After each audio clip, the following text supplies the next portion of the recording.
"We didn't order for your son," my sister Valerie said, handing him a woven bread basket while her two children sliced into $150 steaks and dessert. My father Gerald wiped his mouth with a linen napkin and added, "You should have packed him something." I looked at Leo, who was 7 years old, holding a dry dinner roll with both hands, trying to make himself small in the massive leather booth of the upscale restaurant. I did not flip the table. I did not raise my voice or throw my water glass. I just smiled at my father and said, "Noted." When the waiter returned to refill their wine glasses, I stood up. I placed my hand on Leo's shoulder and announced that I was ordering my son the most expensive bone-in ribeye on the menu, along with a massive chocolate cake, strictly on a separate check. The table went entirely rigid. Trent, my brother-in-law, stopped tapping his heavy gold watch against the mahogany wood, realizing immediately that the free ride he had enjoyed for a decade was officially over. He thought the worst thing I could do was leave them with the bill. He had absolutely no idea that refusing to feed my son was the exact catalyst that would soon trigger federal agents to seize his entire corporate empire. Have you ever been the family doormat expected to silently cover the bill while everyone else feasts? Let me know in the comments below, and do not forget to hit like and subscribe to hear exactly how I shut the family bank down forever. The waiter returned 20 minutes later carrying a massive ceramic plate. The bone-in ribeye sizzled, radiating heat across the frozen atmosphere of the table. He set it squarely in front of Leo, followed by a mountain of garlic mashed potatoes. Valerie crossed her arms, her diamond bracelets clinking sharply against the mahogany. "He will never finish that. What a massive waste of money." I unfolded a crisp white linen napkin and draped it across Leo's lap. "Take your time, sweetheart," I murmured, ignoring my sister completely. Trent shifted his weight in the booth. He adjusted the cuffs of his bespoke suit, exposing the heavy gold face of his luxury watch. He tapped his index finger against the crystal dial, a manufactured display of impatience. He lived for absolute control, and a rogue sister-in-law refusing to fund his evening disrupted his pristine high society illusion. Sylvia, the family matriarch, leaned forward. She pinched the stem of her wine glass so tightly her knuckles turned a stark white. "Your father just retired," she whispered, her tone carrying the sharp edge of a razor blade. "This dinner was supposed to honor him. You are acting incredibly selfish." I met her glare without blinking. I did not explain that I had quietly funded every anniversary, birthday, and holiday gathering for the past 10 years.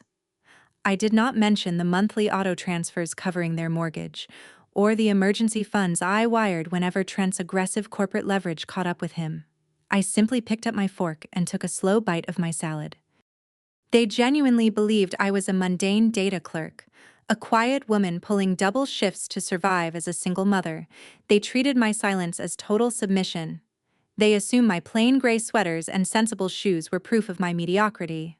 When I secured the position of Executive Vice President of Risk Management at Apex Financial years ago, I deliberately kept my title a closely guarded secret. If Sylvia knew I commanded a massive corporate salary, her demands would have immediately shifted from paying the monthly utility bills to blindly funding Trent's commercial acquisitions. I chose to wear modest clothes and drive a reliable, unassuming sedan to protect my son's future inheritance from their boundless, parasitic greed. They needed a utility daughter, a financial sponge to absorb their excess costs, while Valerie played the golden child. Valerie birthed the heirs to Trent's imaginary commercial real estate empire. I was merely the safety net placed beneath their tightrope. Leo chewed his steak methodically. He did not speak, but the tension in his small shoulders slowly released. He had spent his entire 7 years learning to shrink whenever Sylvia entered a room. Watching him eat that expensive cut of meat, refusing to yield his space at the table, cemented my unyielding resolve. The empty plates were eventually cleared. The waiter brought the towering chocolate cake I had ordered. Valerie's children stared at the massive dessert, whining that they wanted a slice. Valerie snapped her manicured fingers at the waiter, demanding he bring 2 more immediately. "I am afraid we only had 1 portion left for the evening," "Madam." The waiter replied, keeping his posture strictly neutral. Trent exhaled a sharp breath of utter disgust. He reached for the black leather billfold resting in the center of the table. Usually, this was the exact moment my father would pat his chest, complain of sudden fatigue, and Trent would graciously slide the folder in my direction. Tonight, I did not wait for the pathetic performance.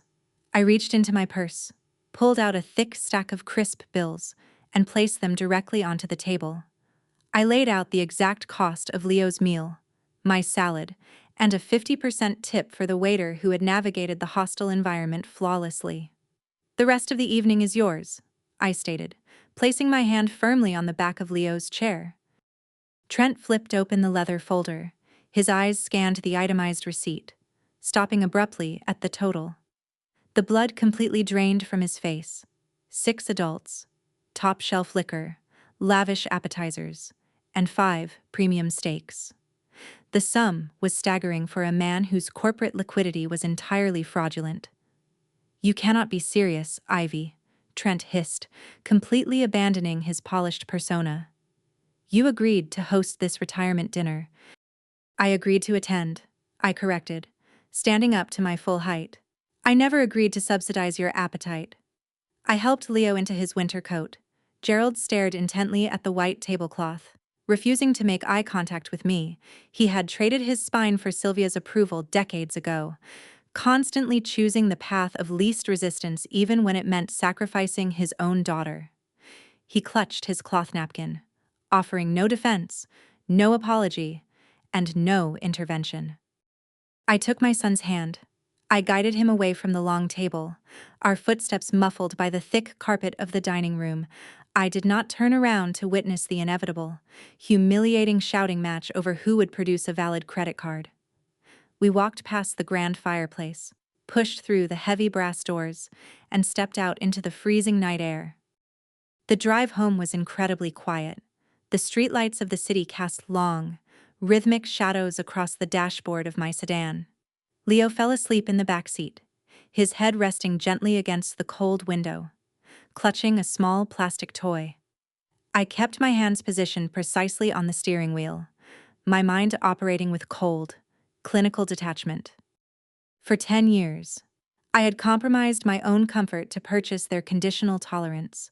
I paid for the illusion of a family, desperately hoping that one day they would look at my son and see a child worthy of their affection.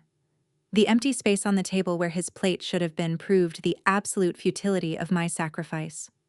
They did not view us as family, they viewed us as prey. I pulled into my driveway, the cold realization settling in my chest that the dinner was not the climax of their cruelty, but merely the opening bell of a war. The following morning, I sat at my kitchen table and began systematically dismantling the financial pipelines I had kept open for over a decade. I opened my heavy metal laptop, lifting the screen to cast a pale, sterile glow across the dark granite countertop. I bypassed the standard security prompts and accessed the primary dashboard of my private banking portal. A sprawling, highly detailed ledger of transactions populated the monitor. I scrolled through the historical data, tracking the exact monetary value of my subjugation. Every single month, on the 15th. An automatic wire routed $800 directly into Sylvia's primary checking account. The bank labeled the transfer as a recurring family contribution. I recognized it as a permanent, non-negotiable ransom. I moved the cursor over the active payment icon. I highlighted the digital pathway connecting my hard-earned salary to their bloated, unearned lifestyle. I did not draft a polite email explaining my decision. I did not send a text message bracing them for the imminent financial impact. I pressed the execution key. I let the digital lock snap shut. The recurring transfer vanished from the active roster, leaving behind a pristine, unburdened balance. The silence lasted exactly 48 hours. In my family, silence functioned as a highly calculated weapon, deployed with military precision, historically. Whenever I declined a request to co-sign a luxury vehicle loan or fund a tropical vacation, Sylvia orchestrated a total communication blackout. She expected the sudden isolation to shatter my resolve. forcing me to crawl back and purchase my readmission to the family table with a fresh infusion of cash. I spent those 2 days breathing freely, refusing to brace for the inevitable impact. I made Leo a massive stack of blueberry pancakes on Sunday morning. We walked to the local park, kicking a worn soccer ball across the frost-covered grass. Nobody texted me to demand a wire transfer. Nobody called to complain about the quality of the restaurant service from the previous evening. The absolute absence of their manufactured drama felt like stepping out of a suffocating, airtight vault. I watched my son laugh, chasing the ball without shrinking his shoulders or lowering his voice, and I knew the financial bridge would remain permanently burned. The fabricated panic set in on Tuesday morning, precisely when the banking system officially cleared the weekend holds. Sylvia logged into her account and discovered the missing $800. My cell phone illuminated against the kitchen counter, vibrating violently against the cold stone surface. I did not answer. The incoming calls registered back to back, establishing a relentless, frantic rhythm that rattled the ceramic mugs resting nearby. When the ringing finally ceased, the voicemail notifications began to cascade down my screen in rapid succession. I tapped the speaker icon, allowing Sylvia's voice to echo through the empty quiet of my apartment. The first message feigned deep maternal concern, cloaked in a sickly sweet tone. She asked if my bank account had been compromised by hackers, suggesting a technical glitch was preventing my mandatory contribution from arriving. The second message, deposited 20 minutes later, stripped away the polite, concerned veneer entirely. Her voice dripped with pure, unvarnished venom. The pitch of her words escalated into a harsh, vibrating shriek. She demanded to know why Gerald's medication money had not cleared the routing system. She weaponized my father's cardiovascular health with sociopathic ease, painting me as a negligent, abusive daughter actively jeopardizing his survival. She promised that if Gerald suffered a medical emergency, the blame would rest entirely and permanently on my shoulders. I listened to the entire tirade without my heart rate elevating a single beat. I knew the exact details of Gerald's financial portfolio. He possessed a robust corporate pension and a comprehensive premium health insurance plan that covered his prescriptions entirely. The $800 never purchased a single pill. It funded Sylvia's bi-weekly trips to the luxury salon and her extensive collection of imported silk scarves. She was using a fabricated medical crisis to extort her own child, fully expecting the guilt to override my logic. When the direct phone calls failed to provoke a tearful apology, the extended family deployed their secondary tactical maneuver. Valerie took to the internet. She posted a lengthy, passive-aggressive status on her primary social media page. She did not name me directly, relying on the cowardly, plausible ambiguity favored by online manipulators. She uploaded a photograph of a generic, fading sunset and attached a sprawling, venomous paragraph about toxic relatives. She lamented how heartbreaking it felt when blood relatives turned their backs on struggling families during times of immense need. She typed, sweeping, dramatic declarations about the heavy burden of carrying ungrateful siblings, ending the post with a prayer emoji and a plea for divine strength. She manufactured an elaborate tragedy, conveniently omitting the fact that her children had just consumed $150 steaks while she handed her nephew a dry bread basket. Several aunts and cousins immediately clicked the like button, adding sympathetic comments that validated her manufactured victimhood. They formed an instant digital echo chamber, collectively convicting me of crimes I had never committed, proving their blind loyalty to the golden child. I scrolled through the comments, reading the names of relatives who had gladly accepted my financial assistance in the past, now lining up to crucify my character. I watched them construct a massive, fictional narrative designed to shame me into immediate submission. I did not type a frantic rebuttal. I did not raise my voice or engage in their manufactured drama. I refused to attempt to defend my integrity to a digital audience that had already cast their verdict. I closed the application with a single swipe of my thumb. I walked over to the brewing machine and poured a fresh cup of black coffee. The dark, bitter liquid warmed the heavy ceramic mug in my hands, grounding me in the reality of my quiet kitchen. I walked back to the center island, set my phone face down on the granite counter, and let them scream into the void. They were actively executing a playbook they had utilized successfully for 10 years, assuming the mechanics of my subjugation remained intact. Their arrogant assumption that I would fold under the pressure of their silence was the exact vulnerability I needed to exploit. By Thursday afternoon, my family realized my silence was not a negotiation tactic, and they decided to deploy a highly aggressive counterattack. I sat behind the frosted glass walls of my corner office at Apex Financial, reviewing a massive risk assessment portfolio for a multinational logistics merger.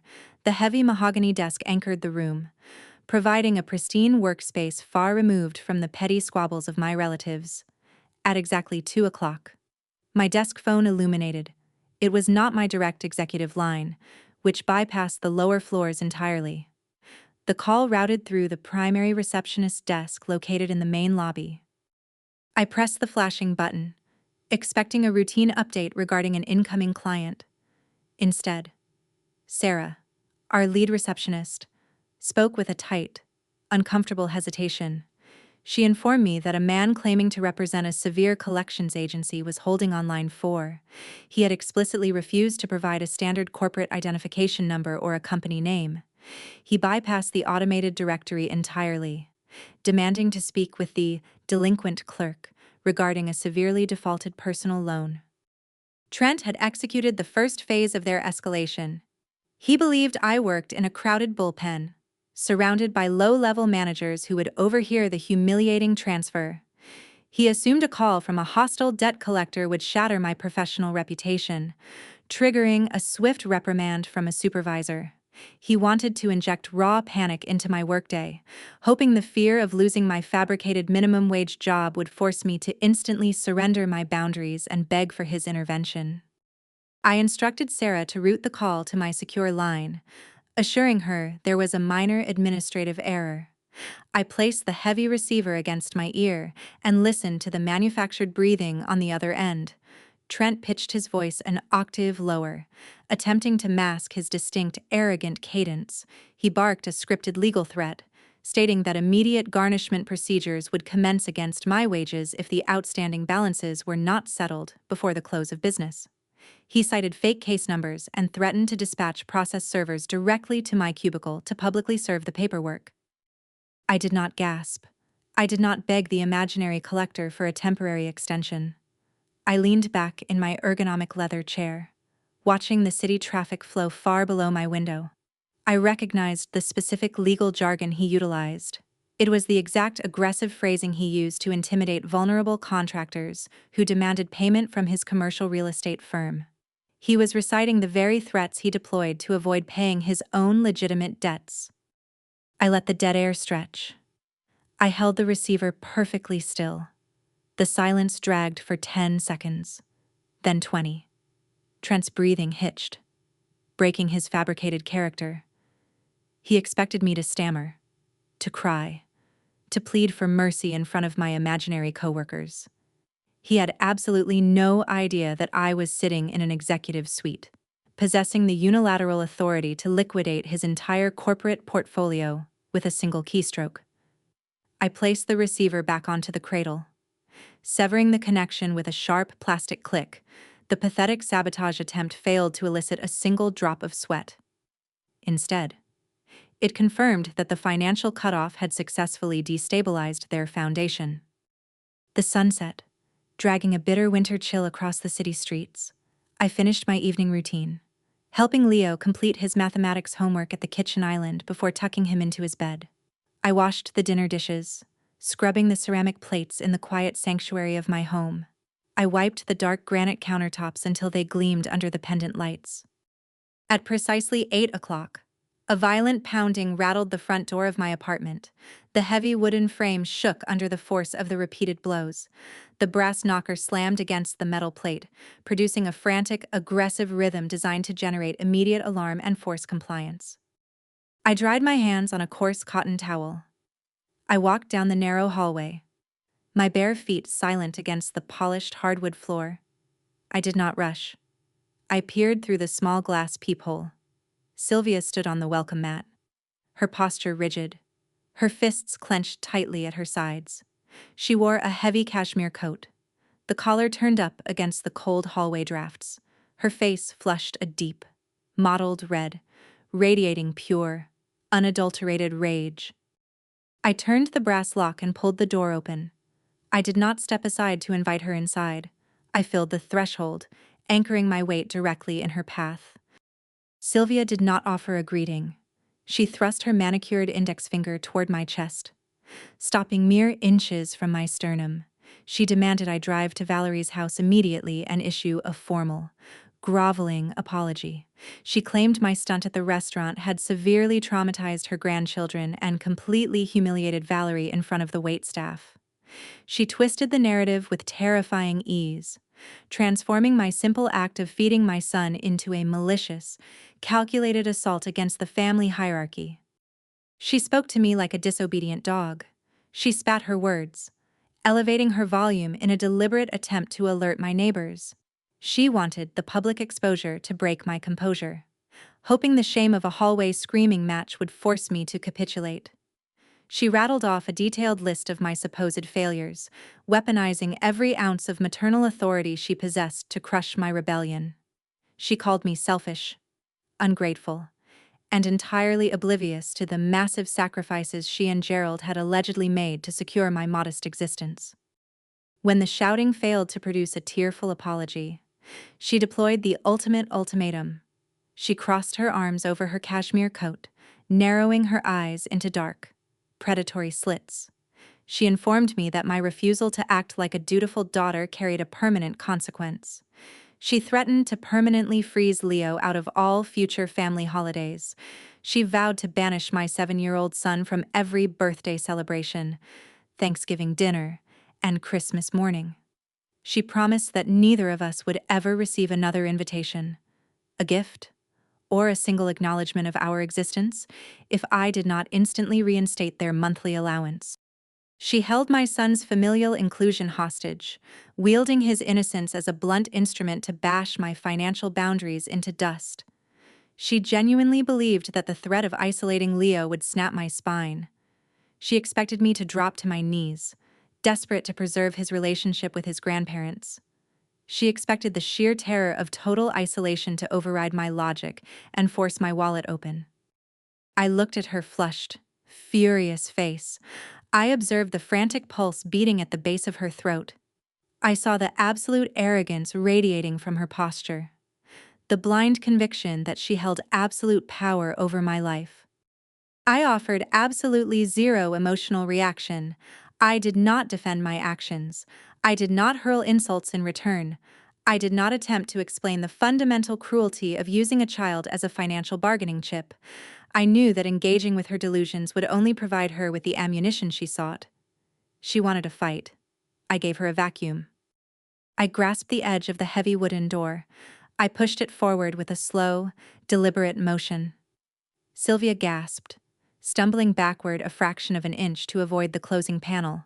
Her mouth hung open, entirely paralyzed by my lack of submission. I did not slam the wood in a fit of rage. I closed the heavy wooden door softly until the deadbolt clicked. The metallic snap severed her screaming tirade instantly. The sudden, absolute silence in my hallway felt impenetrable. I stood perfectly still, listening to the muffled sounds filtering through the thick wood. I waited for the inevitable realization to wash over her that the utility daughter had officially resigned from her post. As I listened to her heels stomp furiously down the hallway, I opened my laptop and initiated a comprehensive pull of my federal credit reports to diagnose the true extent of their disease. The credit report populated on my pale blue monitor, revealing a catastrophic financial tumor buried deep within the bureaucratic data. I scrolled past the flawless architecture of my financial history. Line after line displayed immaculate payment records, zero-balance revolving accounts, and a meticulously maintained mortgage. I spent over a decade cultivating an impenetrable credit profile, treating my financial stability as the ultimate shield against the chaos of the world. Yet, as I scrolled to the secondary liability section, a glaring anomaly ruptured the pristine ledger. attached directly to my social security number. Categorized under a high-risk commercial tier, sat a massive, highly leveraged commercial bridge loan. The principal balance read exactly $200,000. I stared at the stark black digits against the white screen. I leaned closer, my eyes scanning the origination details. The account activated 14 months ago. A predatory, aggressive shadow lender operating out of a neighboring state issued the funds. I had never authorized this account. I never signed the origination paperwork. I had never even heard of the holding company listed on the primary creditor line. The sheer magnitude of the fraudulent liability hit my chest with the force of a physical blow. A loan of this size, carrying double-digit interest rates, possessed the power to completely obliterate my life if the account defaulted. The resulting legal judgments would instantly trigger asset seizures and wage garnishments. My career, my home, and my son's future hung precariously over a massive, invisible trapdoor. I did not panic. I pushed my chair back, walked into the kitchen, and poured a glass of ice water. I drank it slowly, allowing the freezing liquid to regulate my pulse and extinguish the initial flare of adrenaline. I walked back to my desk, cracked my knuckles, and deployed the specialized forensic skills I utilized daily at Apex Financial. I spent the next 4 hours tracing the routing numbers with clinical, detached precision. I bypassed the standard consumer-facing summaries and accessed the raw, encrypted transaction ledgers using proprietary analytical software. I isolated the origination routing codes.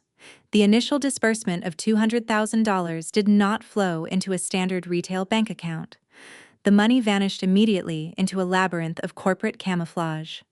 I mapped the digital paper trail, pulling state incorporation records, cross-referencing registered agent addresses, and extracting the underlying tax identification numbers. The funds bounced rapidly through 3 distinct shell corporations. The first entity operated out of Delaware, functioning solely as a blind holding trust. The capital transferred seamlessly into a second limited liability company registered in Nevada, stripping away the initial identifiers.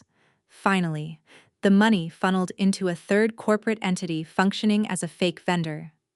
The architects designed the routing sequence specifically to obscure the final destination, employing aggressive layering techniques standard in organized corporate embezzlement. They believed the complex structure would deter any standard auditor. They did not anticipate facing an executive vice president of risk management. My fingers flew across the mechanical keyboard, stripping away the corporate veils one by one.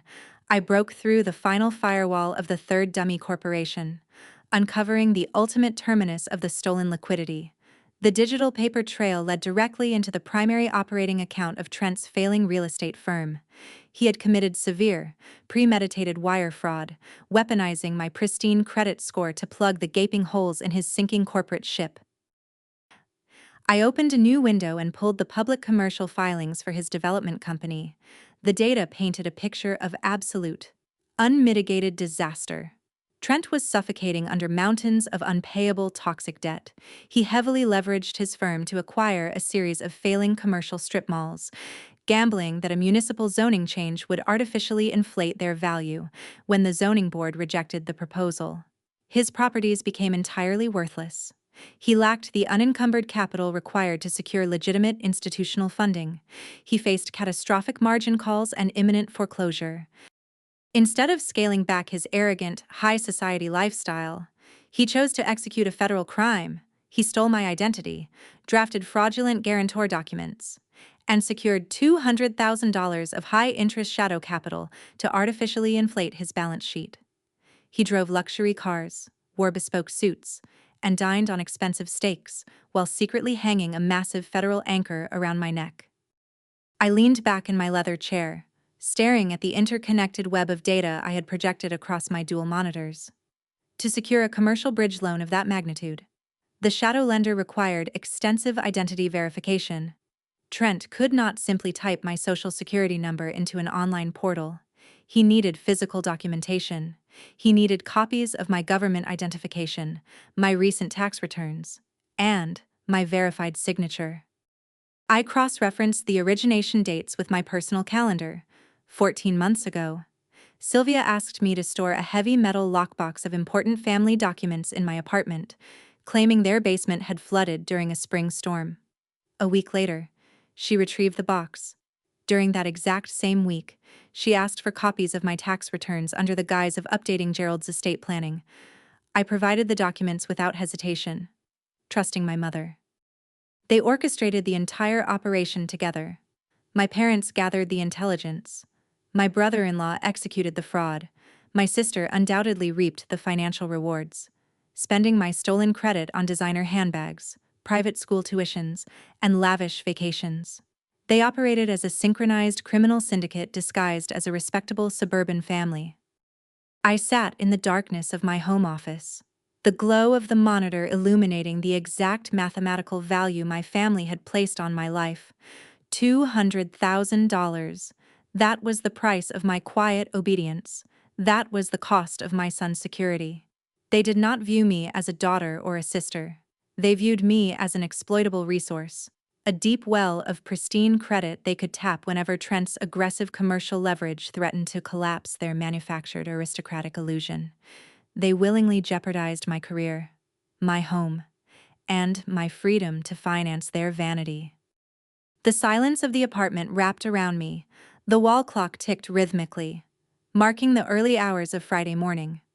I closed the browser windows, securely encrypting the evidence files onto a dedicated external hard drive.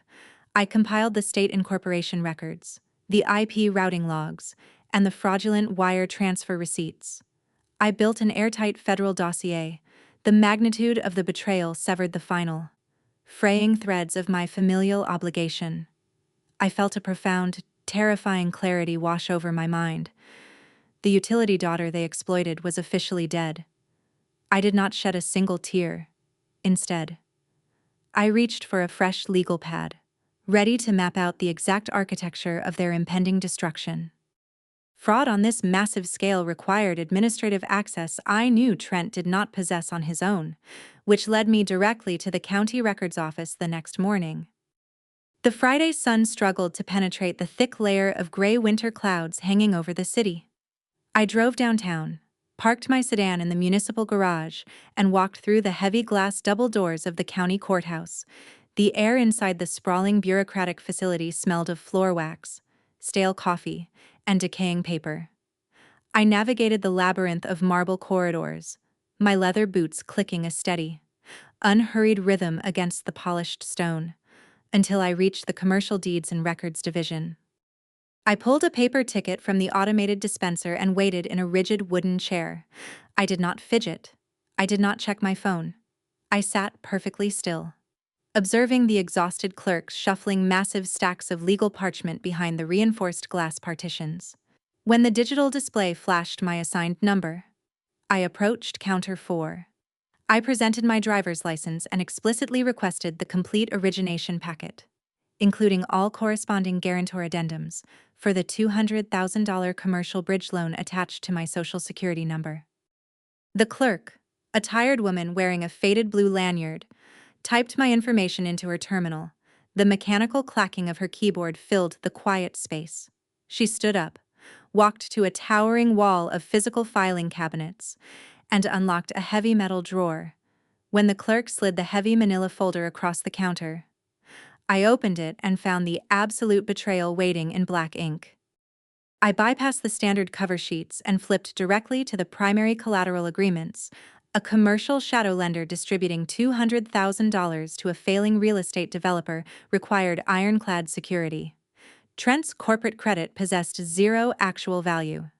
The lender demanded physical assets and pristine financial histories to underwrite the massive risk. I scanned the dense legal text, my eyes jumping past the boilerplate clauses to locate the specific signatures that bound the debt. I found my own name printed on the primary borrower line. Right above the printed text sat a signature executed in dark blue ink. I stared at the looping letters. The pen strokes attempted to mimic the exact slant and pressure of my authentic signature. But the execution lacked fluidity. The loops were entirely too wide, and the terminal stroke hooked upward instead of trailing off. I recognized the distinct handwriting instantly. Sylvia had practiced my signature, perfected the forgery, and submitted the stolen identity to a predatory lender. I turned the page, diving deeper into the collateral structure. The secondary security addendum outlined the physical assets backing the fraudulent capital. Gerald and Sylvia had willingly signed away the equity on their paid-off home, a home I had spent 5 years helping them purchase to back Trent's fraudulent loan. 10 years ago, my parents faced imminent foreclosure due to Gerald's chronic financial mismanagement. I stepped in, allocating half of my monthly salary to systematically eradicate their mortgage. For 5 years, I worked double shifts, skipped vacations, and stretched every dollar to secure their shelter. I purchased their peace of mind with my own exhaustion. Once the bank released the deed, they owned the property free and clear. Now, staring at the municipal records, I saw the exact vehicle of their treachery.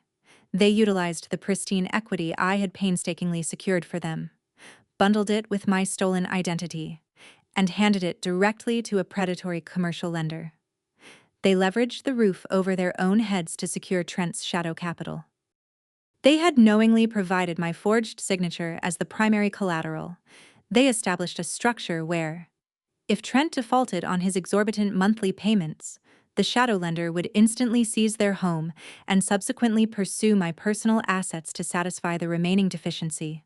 They actively engineered a financial guillotine, positioning my neck and their own shelter directly beneath the blade. I flipped to the final page of the origination packet, seeking the municipal authentication.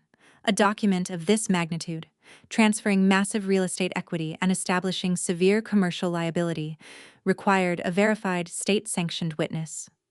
I traced my father's familiar handwriting on the notary line, feeling the last remaining threads of my familial loyalty turn to ash. Gerald maintained an active notary commission. A remnant from a brief career in insurance decades ago, he pressed his official, crimped steel seal into the bottom corner of the fraudulent contract. He utilized his state-granted authority to validate a stolen identity. My father sat in his quiet suburban study, watched his wife forge their daughter's signature on a $200,000 loan, and then legally swore under the penalty of perjury that I had signed the document in his physical presence. They executed a highly coordinated, multi-layered federal crime.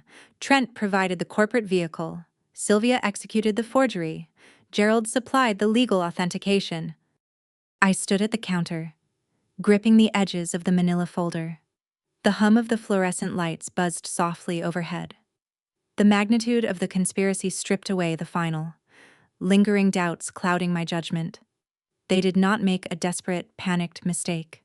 They held a series of deliberate, calculated meetings to orchestrate my financial ruin.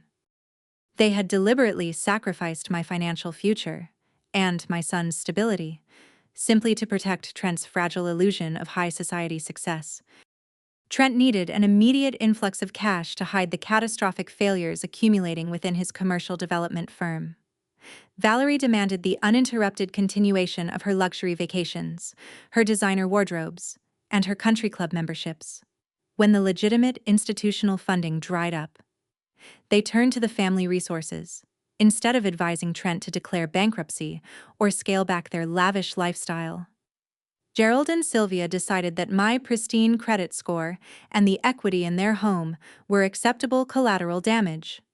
They prioritized the aesthetic of a wealthy son-in-law over the actual survival of their own daughter and grandson. They viewed Leo and me as entirely disposable.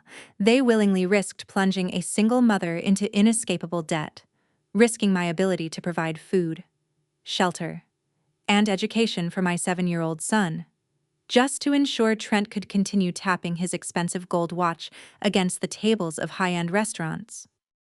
I ran my fingertips over the raised bumps of Gerald's notary seal. I did not confront the clerk. I did not demand to speak with the municipal fraud investigator. Throwing a public tantrum in the county records office would only alert the conspirators that their trap had been discovered. The situation required a far more devastating, permanent solution. I requested photocopies of the entire packet. I paid the processing fee with a crisp $20 bill. I waited patiently while the clerk ran the heavy parchment through the industrial scanner. I gathered the copied pages, aligning the edges perfectly before sliding them into my leather briefcase. The documents provided the exact ammunition required to execute a flawless, unyielding corporate strike. I handed the folder back to the clerk with a polite smile, knowing that my parents had just willingly handed me the legal authority to foreclose on their entire existence. My family genuinely believed I was a low-level, easily intimidated data clerk, completely unaware that I had spent the last 7 years ascending to the absolute pinnacle of institutional finance. They looked at my practical canvas tote bags, my sensible shoes, and my quiet demeanor during their chaotic holiday dinners, and they saw a woman utterly devoid of ambition. I allowed them to construct this pathetic narrative. I actively nurtured their delusion. I listened to Sylvia lecture me on clipping grocery coupons, and I watched Trent roll his eyes whenever I mentioned my job, accepting their condescension as the cost of my privacy. I understood very early that projecting wealth in a family of parasites only invited relentless extraction.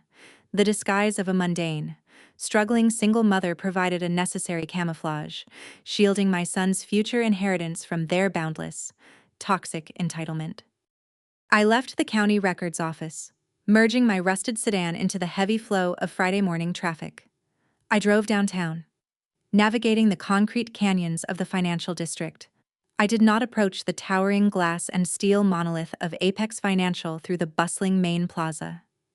I bypassed the standard employee entrance entirely. I steered my vehicle down a restricted, unmarked ramp descending into the subterranean executive garage. I parked in my designated space, retrieved my leather briefcase, and walked toward a reinforced steel security door. I pressed my thumb against the illuminated glass plate. A thin green laser swept across my retina. The heavy brass deadbolts retracted with a sharp, mechanical clack, granting me access to the private elevator bank. The mahogany-paneled cabin propelled me upward, ascending 60 floors in total. Unbroken silence. The heavy steel doors parted to reveal the nerve center of Apex Financial. Polished obsidian floors stretched seamlessly toward floor-to-ceiling glass walls, offering a dizzying, panoramic view of the sprawling city below. The atmosphere hummed with hushed, predatory efficiency. There were no ringing telephones, no chaotic bullpen chatter, and no frantic mid-level managers. The top floor existed to facilitate the silent, ruthless movement of global capital. I walked down the central corridor, acknowledging the crisp, deferential nods of senior directors and department heads. I was the executive vice president of risk management, holding unilateral authority over billions of dollars in commercial debt. I did not function as a simple advisor or a passive accountant. I served as the institutional executioner when a massive corporate portfolio turned toxic, when a greedy developer over-leveraged their foundation to the point of structural collapse. I was the entity that severed their liquidity. I possessed the digital keys and the legal architecture required to bankrupt fraudulent empires before the stock exchange closed for the day. Trent paraded around suburban restaurants acting like a titan of industry because he secured a few $1 million in shadow capital. He had absolutely no idea that I held the power to liquidate the holding companies that owned the banks he begged for cash. I pushed open the heavy glass door of my corner suite. I tossed my briefcase onto the sprawling mahogany desk. The climate control system maintained a crisp, sterile temperature, sharpening my focus. I pressed a single silver button on my encrypted intercom console. I summoned my lead corporate counsel, Gideon, into my glass-walled office. He materialized within 60 seconds.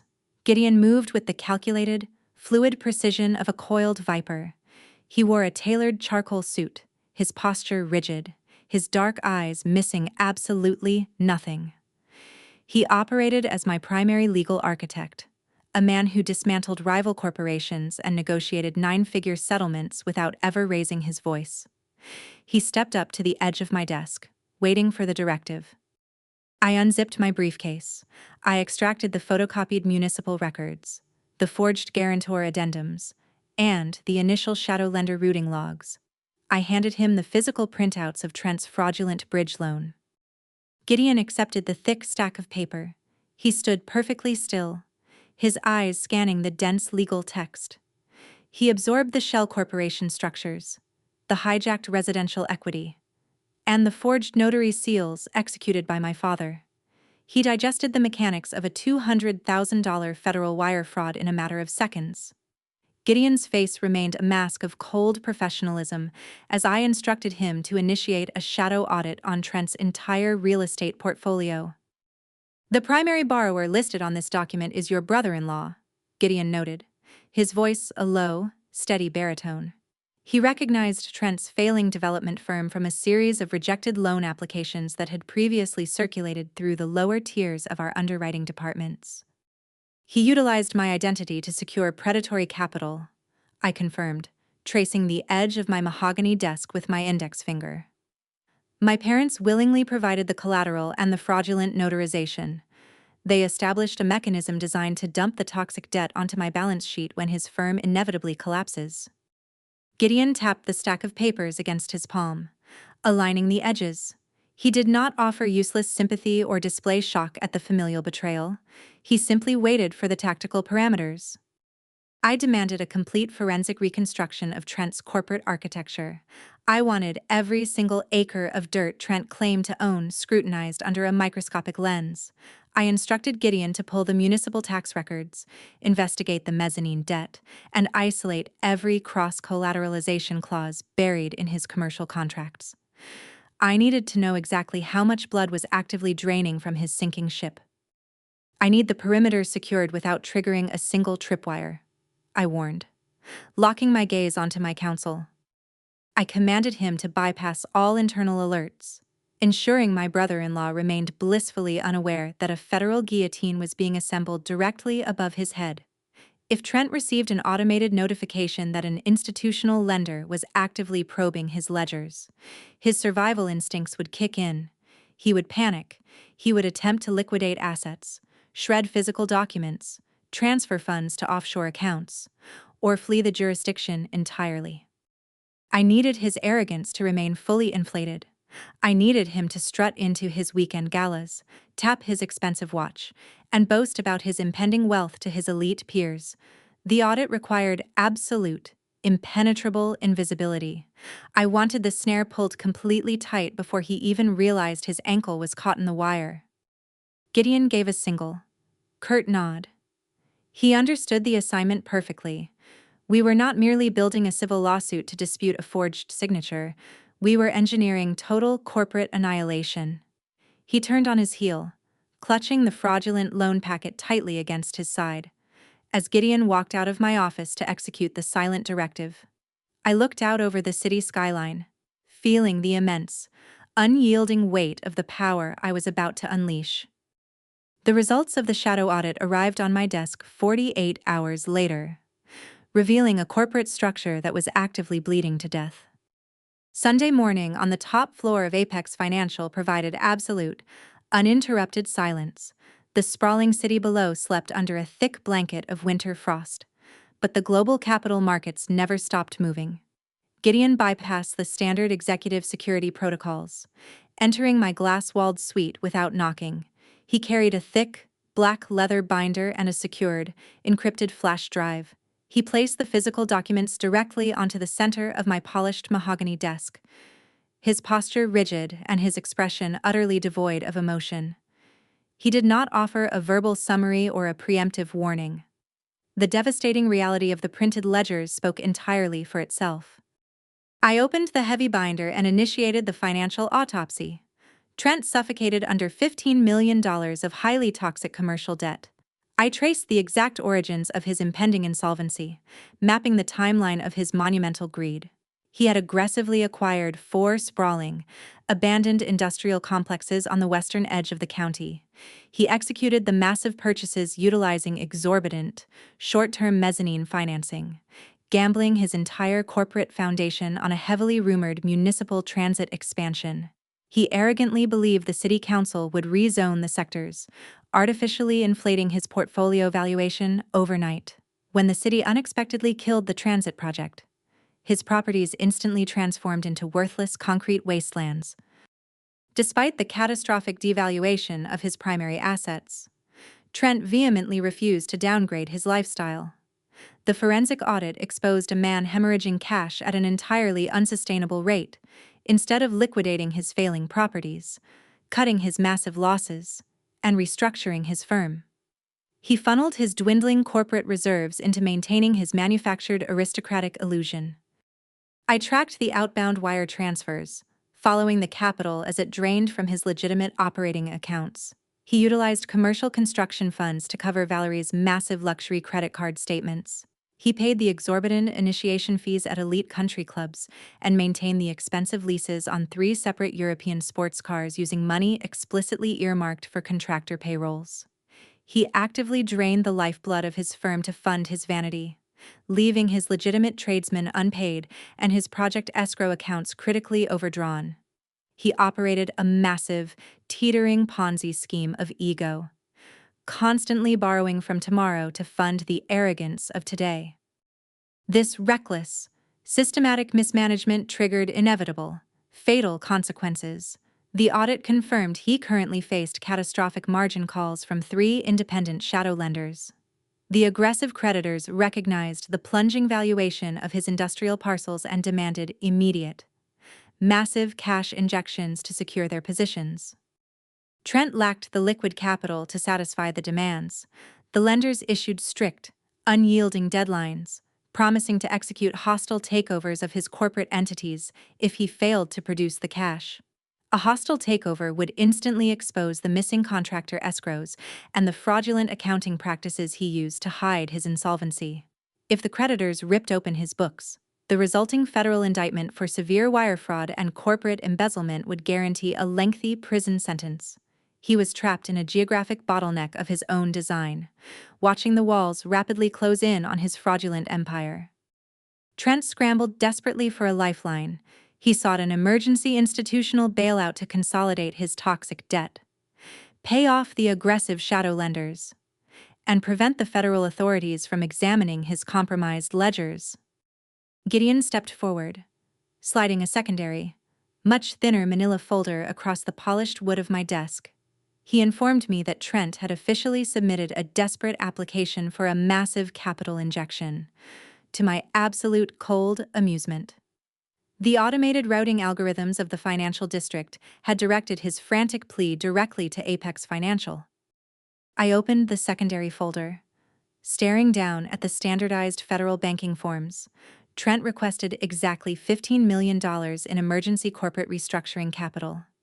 I reviewed his submitted balance sheets, running my index finger down the printed columns. He actively lied on federal documents, committing blatant, documented perjury in a frantic attempt to qualify for the bailout. I cross-referenced his claimed assets against the raw forensic data Gideon had meticulously compiled. In the section demanding proof of liquid cash reserves, Trent arrogantly listed the $200,000 shadow loan, the exact funds he secured by forging my signature and hijacking my parents' residential equity. He claimed my stolen credit as his personal, unencumbered liquidity. He weaponized the proceeds of one massive federal felony in a desperate attempt to commit another, layering his crimes with sociopathic ease. He believed he possessed the sheer intellect to outsmart institutional underwriters. He assumed his bespoke suits, his heavy gold watch, and his aggressive charm would secure a rubber stamp on the fraudulent application. He staked his entire survival on a financial institution he did not realize I controlled.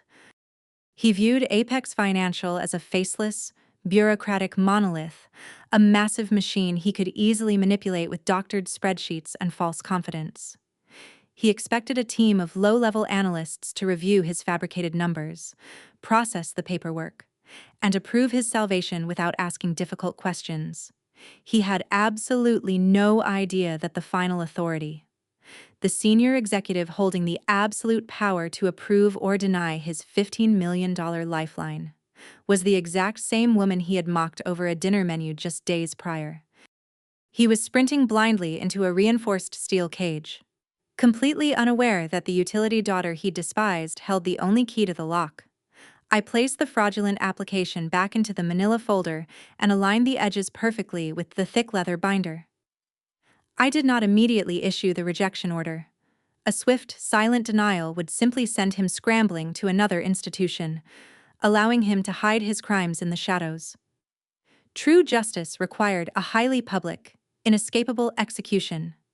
I needed him to believe his deception had succeeded, allowing his arrogance to inflate to maximum capacity before I drove the blade directly into his foundation. I looked up at Gideon, observing the cold anticipation radiating from his rigid posture. I gave my counsel a single, deliberate nod, authorizing the continuation of the snare. We would let the application process proceed through the preliminary channels, granting Trent the lethal illusion of impending victory. I locked the digital file with a sharp keystroke, allowing him to continue his desperate scramble toward the edge of an inescapable cliff.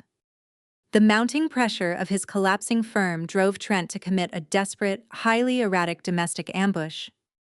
Wednesday evening enveloped the city in a biting winter chill, driving hundreds of parents into the overheated, brightly lit gymnasium of Leo's elementary school. The cavernous room smelled intensely of industrial floor wax and cheap coffee brewing on folding tables. I stood near the collapsed wooden bleachers, holding a small bouquet of grocery store carnations wrapped in crinkling cellophane. Leo waited eagerly in the backstage corridor, wearing a cardboard dinosaur costume we had meticulously constructed together over the weekend. I secured a quiet vantage point near the rear exit, avoiding the chaotic swarm of suburban parents fighting for front-row folding chairs.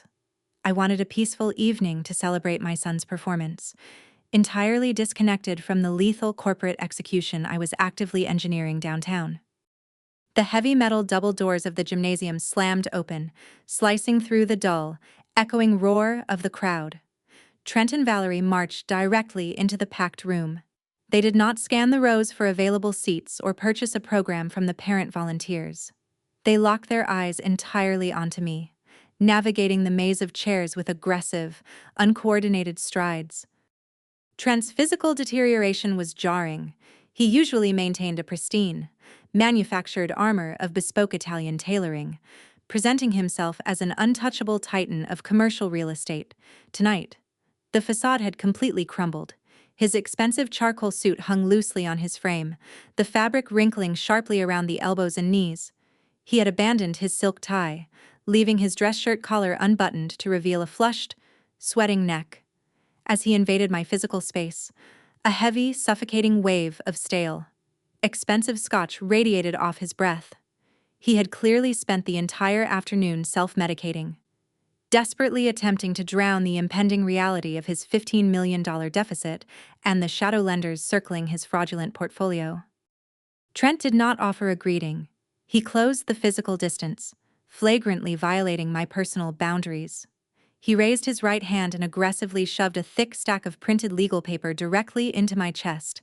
The sharp edge of the document scraped harshly against the wool fabric of my winter coat. I caught the papers instinctively before they scattered across the polished linoleum floor. I glanced down at the heavy parchment. It was a blank commercial loan application, complete with a fresh guarantor addendum line requesting an emergency infusion of capital from a secondary predatory lender. "Sign it," Trent hissed, his voice vibrating with hushed, panicked fury. He leaned closer, attempting to use his height to physically intimidate me, casting a dark shadow over my stance. "The bank requires a secondary signature to release the bridging capital immediately. You need to co-sign this document right now. You have to keep this family from starving." I looked at the heavy gold watch sliding down his sweating, shaking wrist. I looked at the imported leather shoes scuffing against the gymnasium floor. He possessed hundreds of thousands of dollars in luxury assets, yet he dared to invoke the threat of starvation to manipulate a single mother into assuming his toxic commercial debt. He believed the sheer audacity of a public confrontation would shatter my composure. He assumed the fear of causing a scene in front of Leo's teachers and classmates would force my immediate, terrified compliance. He thought the vulnerability of a school function provided the perfect leverage. Valerie stepped out from behind his towering frame, launching into a meticulously rehearsed theatrical performance. She clawed at the sleeves of her designer cashmere sweater, forcing massive, performative tears to well in her heavily mascaraed eyes. She did not lower her volume to match her husband's furious whispers. She actively weaponized her distress, ensuring the parents in the adjacent rows heard her fabricated agony. "You are destroying my children's future," she wept, her voice cracking with manufactured grief. "How can you be so incredibly selfish? We gave you everything. We invited you to every holiday. We treated Leo like our own blood. If you do not sign that paper, the bank will take our house. My children will be entirely homeless because of your unbelievable greed." I understood the mechanics of their assault perfectly. They were actively bleeding out on the corporate floor, entirely starved of capital, and their predatory instincts drove them to the nearest available food source. They believed I was a passive organism, incapable of mounting a defense. She attempted to flip the narrative, projecting their monumental financial crimes onto my refusal to submit. She wanted the surrounding crowd to view me as a heartless, vindictive villain ruining a prosperous family. She used her own children as emotional shrapnel, perfectly mirroring Sylvia's toxic methodology. They cornered me in a public space, surrounding me with witnesses, executing a textbook extortion tactic designed to leverage societal shame. They preyed on the social contract that dictates quiet people will always surrender to loud embarrassment. The surrounding parents stopped talking. Dozens of eyes shifted toward our corner of the gymnasium, watching the sudden melodrama unfold with morbid curiosity. A mother standing 2 feet away pulled her toddler closer to her side, casting a horrified glance at Trent's disheveled state. The whispers began to ripple through the bleachers, forming a current of collective judgment aimed directly at Valerie's hysterical display. They had orchestrated a public spectacle, assuming the audience would side with the loudest participant. They failed to realize that true authority never needs to shout. The ambient chatter died away, leaving only the distant sound of children warming up backstage. Trent breathed heavily, glaring at me, waiting for the public pressure to crack my spine. He expected me to snatch a pen from my purse, scribble my name across the guarantor line, and beg them to lower their voices. I looked at the thick stack of legal paper resting in my hands. I felt the rough texture of the cheap printer stock against my fingertips. I did not engage in their pathetic theater. I did not raise my voice to defend my honor. I did not explain to the eavesdropping crowd that the man demanding my signature had already committed massive federal wire fraud using my stolen identity. Engaging with their delusion would only legitimize their ambush. I maintained absolute, unblinking eye contact with Trent. I raised my hands slowly. I grasped the top and bottom edges of the loan application. I folded the thick stack of paper exactly in half, pressing my thumb sharply and deliberately along the crease. The crisp sound of folding paper cut cleanly through the tense silence.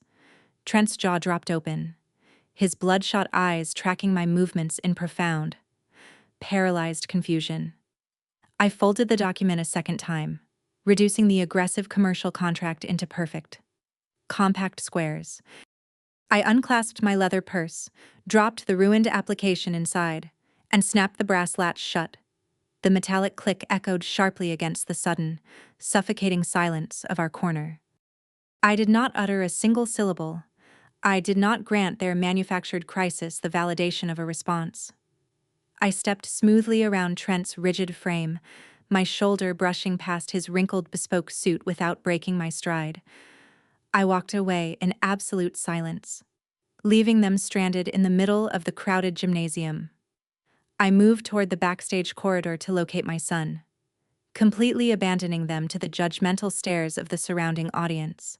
Their weaponized public shame backfired entirely, isolating them in a spotlight of their own making. Their arrogant assumption that public pressure would force my compliance only confirmed how profoundly they underestimated the predator they had awakened. Believing I had stolen the loan documents to spite them, Sylvia executed what she thought was a devastating punitive strike. Thursday night.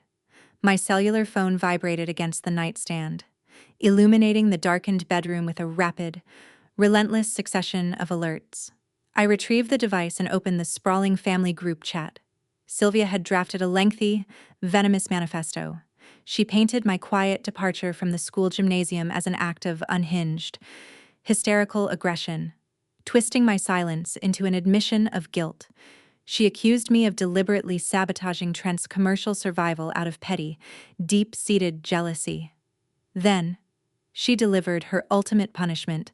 She sent a vicious group text to the extended family announcing I was permanently banned from the Lakeside family cabin, a property I had entirely financed 5 years ago. She intended to isolate me, boasting that Trent and Valerie were taking the kids there for a celebratory weekend. Sylvia framed the excursion as a necessary, healing retreat, rewarding the golden couple for enduring my supposed psychological abuse. She typed sweeping declarations about protecting the family sanctuary from toxic influences, warning the extended relatives that any communication with me would be viewed as an act of treason. Within minutes, aunts and cousins populated the chat with heart icons and sycophantic words of support, collectively rallying behind Valerie's manufactured victimhood. I read the cascading messages, shaking my head at the sheer, staggering magnitude of their delusion. The lakeside cabin did not belong to a communal family trust. It did not belong to Gerald or Sylvia. 5 years ago, I utilized my annual corporate bonus from Apex Financial to purchase the timber-framed property outright. I secured the mortgage, supplied the massive down payment, and systematically paid every single property tax assessment. I bought the quiet, wooded retreat, hoping to give Leo a peaceful place to swim during the summer months and a sanctuary away from the suffocating noise of the city. Sylvia hijacked the location almost immediately. She claimed it as a communal asset, dictating the visitor schedule, and relegating me to the freezing off-season. When I did manage to secure a weekend, Valerie would inevitably arrive unannounced, demanding the master bedroom and treating me like a hired maid tasked with cleaning up after her children. They hung a custom wooden sign bearing Gerald's last name on the wraparound front porch. They genuinely forgot who held the actual title. Blinded by decades of unchallenged, boundless entitlement, I did not reply to the group chat. I did not upload a photograph of the property deed to publicly shame her. Engaging with their collective narcissism would only validate their manufactured reality and signal that their psychological warfare was effective. Instead of arguing, I executed a quiet, lethal legal maneuver. Friday morning, I sat at my home office desk and pulled the physical property files from my locked filing cabinet. The leather-bound folder contained the original deed, the utility routing numbers, and the municipal tax receipts.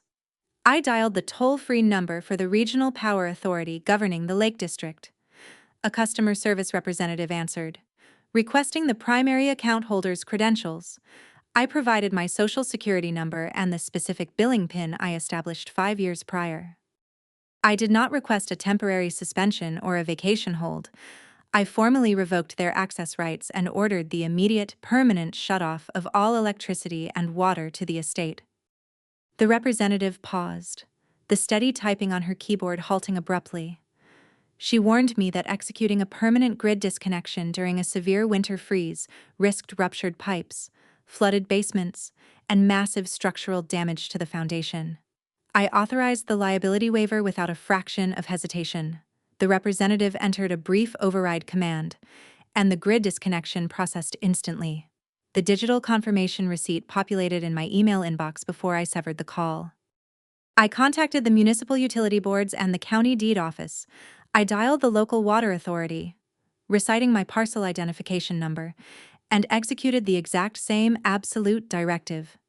The clerk confirmed that a field technician would dispatch within the hour to physically padlock the main water valve at the street level, cutting off the flow entirely. Finally, I opened a secure digital portal connected directly to the county deed office and the local sheriff's department overseeing the lake jurisdiction. Because my name remained the sole legal entity on the primary property deed, I possessed absolute unilateral authority over the premises. I drafted a localized, highly specific trespass notice. I listed the exact license plate numbers of Trent's luxury sport utility vehicle and Valerie's imported sedan. I classified them officially as unauthorized occupants. I transmitted the digital PDF directly to the local precinct. I did not ask the deputies to ambush them upon arrival. I merely ensured that if Trent attempted to break a window or force physical entry into the freezing structure, he would trigger an automatic, undeniable criminal response. I visualized Trent and Valerie driving up the winding, snow-covered mountain roads that afternoon. Trent, sweating under the crushing weight of his failing commercial empire, desperately needed a weekend of imported wine and crackling fireplaces to maintain his crumbling sanity. Valerie, blasting the heating vents, was undoubtedly eager to post carefully curated photographs of her fabricated winter wonderland to gloat to the family chat. They would pull their heavy vehicle into the gravel driveway, expecting a warm, welcoming sanctuary funded by the utility daughter they so deeply despised. Friday evening descended, bringing a brutal, plunging temperature drop across the entire state. The winter wind howled against the insulated glass windows of my apartment, a stark reminder of the bitter, freezing conditions gripping the remote lakefront. I cooked a simple dinner of roasted chicken and root vegetables for Leo. We sat at the kitchen island, laughing as we reviewed his mathematics homework. The ambient heat of my apartment hummed a steady, comforting rhythm. The contrast between my secure, illuminated reality and the hostile trap awaiting them was absolute. They would arrive at the cabin long after sunset. The towering pine trees would cast long, impenetrable shadows over the gravel path.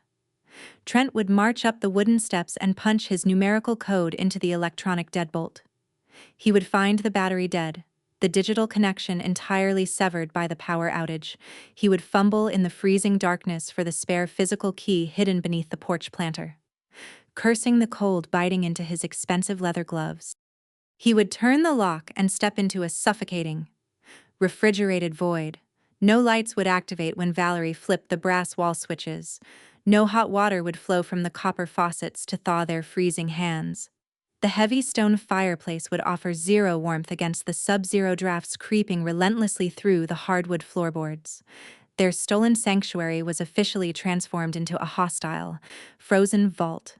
The realization that they were stranded in the wilderness, entirely cut off from the modern grid and banned from the premises, would shatter the fragile remnants of their arrogant facade. I sat comfortably in my warm apartment that Friday evening, smiling at the thought of them arriving at a freezing, pitch-black cabin they no longer possessed the legal right to enter. The humiliating eviction from the cabin pushed Trent completely over the edge of rational thought, resulting in a documented extortion attempt. Saturday morning broke with a harsh, glaring sunlight reflecting off the thick frost covering my apartment windows. I stood at the kitchen island, drinking a cup of dark roast coffee, enjoying the absolute quiet of the weekend. Leo sat at the dining table, meticulously assembling a complex interlocking plastic building set. The domestic peace felt impenetrable. I carried my ceramic mug down the hallway and entered my home office. I tapped the spacebar on my mechanical keyboard, waking the heavy metal laptop from its sleep mode. The monitor illuminated, casting a sterile, pale light across the dark mahogany desk. I opened my personal email application to review the overnight traffic. A single message dominated the top of my inbox, flagged with high-priority red exclamation points. The sender was Trent. The timestamp indicated he transmitted the message at 3 o'clock in the morning. He had clearly retreated from the pitch-black, freezing wilderness of the lakeside property, driven his shivering family back to the city in the dead of night, and unleashed his escalating panic directly onto his keyboard. I clicked the bolded subject line. The text expanded across the monitor. Trent abandoned his polished, high society vernacular entirely, replacing his manufactured executive cadence with a sprawling, chaotic manifesto of rage. He typed frantic, jagged sentences, ignoring standard capitalization and punctuation.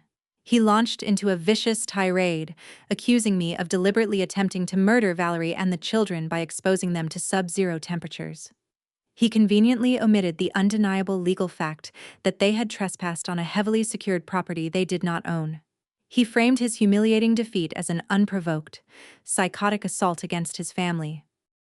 When the initial wave of victimhood subsided, his email pivoted sharply toward the financial cutoff. He explicitly threatened to sue me for elder abuse if I did not immediately reinstate the 800 monthly transfers to Gerald and Sylvia. He weaponized a severe legal term, attempting to bludgeon my boundaries with terrifying buzzwords. He fabricated a hysterical narrative where my parents faced imminent starvation and catastrophic medical collapse without my subsidies, completely ignoring Gerald's robust corporate pension. Trent typed out a formal, non-negotiable ultimatum. He demanded the $800 materialize in Sylvia's checking account before the banking system opened on Monday morning. He promised to contact the municipal district attorney, file formal police reports, and dispatch law enforcement to my apartment if I refused compliance. He utilized the threat of a public criminal investigation to extort a cash payment, actively crossing the boundary from toxic family manipulation into a severe felony violation. Then, the true motivation behind his erratic behavior surfaced. In his blind arrogance, he bragged that his firm was merely days away from securing a massive $15 million bailout. He devoted 3 entire paragraphs to detailing his impending wealth, desperately attempting to reassert his dominance. He boasted about the aggressive expansion his commercial real estate firm would execute the exact second the institutional capital cleared the wire. He claimed the $15 million would render him completely untouchable, elevating him to a tier of the financial elite where rules and consequences no longer applied. He vowed to allocate a significant portion of his new corporate war chest exclusively to destroy me. He promised to hire the most ruthless, aggressive litigation attorneys in the financial district. He outlined his strategy to bury me in endless, crushing litigation, vowing to drag me through civil court until the exorbitant legal fees consumed my apartment, my savings, and my son's college fund. He painted a picture of my total annihilation, funded entirely by the massive institutional loan he believed he had successfully secured. I read the sprawling email a second time, tracing the exact architecture of his monumental stupidity. He painstakingly documented his intent to blackmail me. He connected a clear, explicit demand for an $800 monthly payment directly to the threat of launching malicious civil lawsuits and filing false criminal charges. He transmitted the threat across state servers, triggering federal wire fraud statutes. He typed his full legal name at the bottom of the message, appending his corporate title, his direct phone number, and the physical address of his failing commercial real estate firm. He attached his official digital signature block, establishing an undeniable, time-stamped chain of custody. He provided a legally binding confession of extortion, completely oblivious to the catastrophic margin calls currently suffocating his offshore accounts, and entirely ignorant of the fact that the $15 million bailout he bragged about rested entirely in my hands. I did not reply. I did not type a defensive response. Nor did I attempt to correct his manufactured delusions. Engaging with a cornered, panicking predator only validates their tactics. I dragged the cursor across the screen, highlighting the entire text of the message. I accessed the developer tools on my browser and extracted the raw digital headers. I captured the originating Internet Protocol address, confirming the email transmitted directly from his personal cellular device. I saved the raw data, the headers, and the message text as a heavily encrypted file on my external hard drive. I opened a specialized, untraceable browser connection.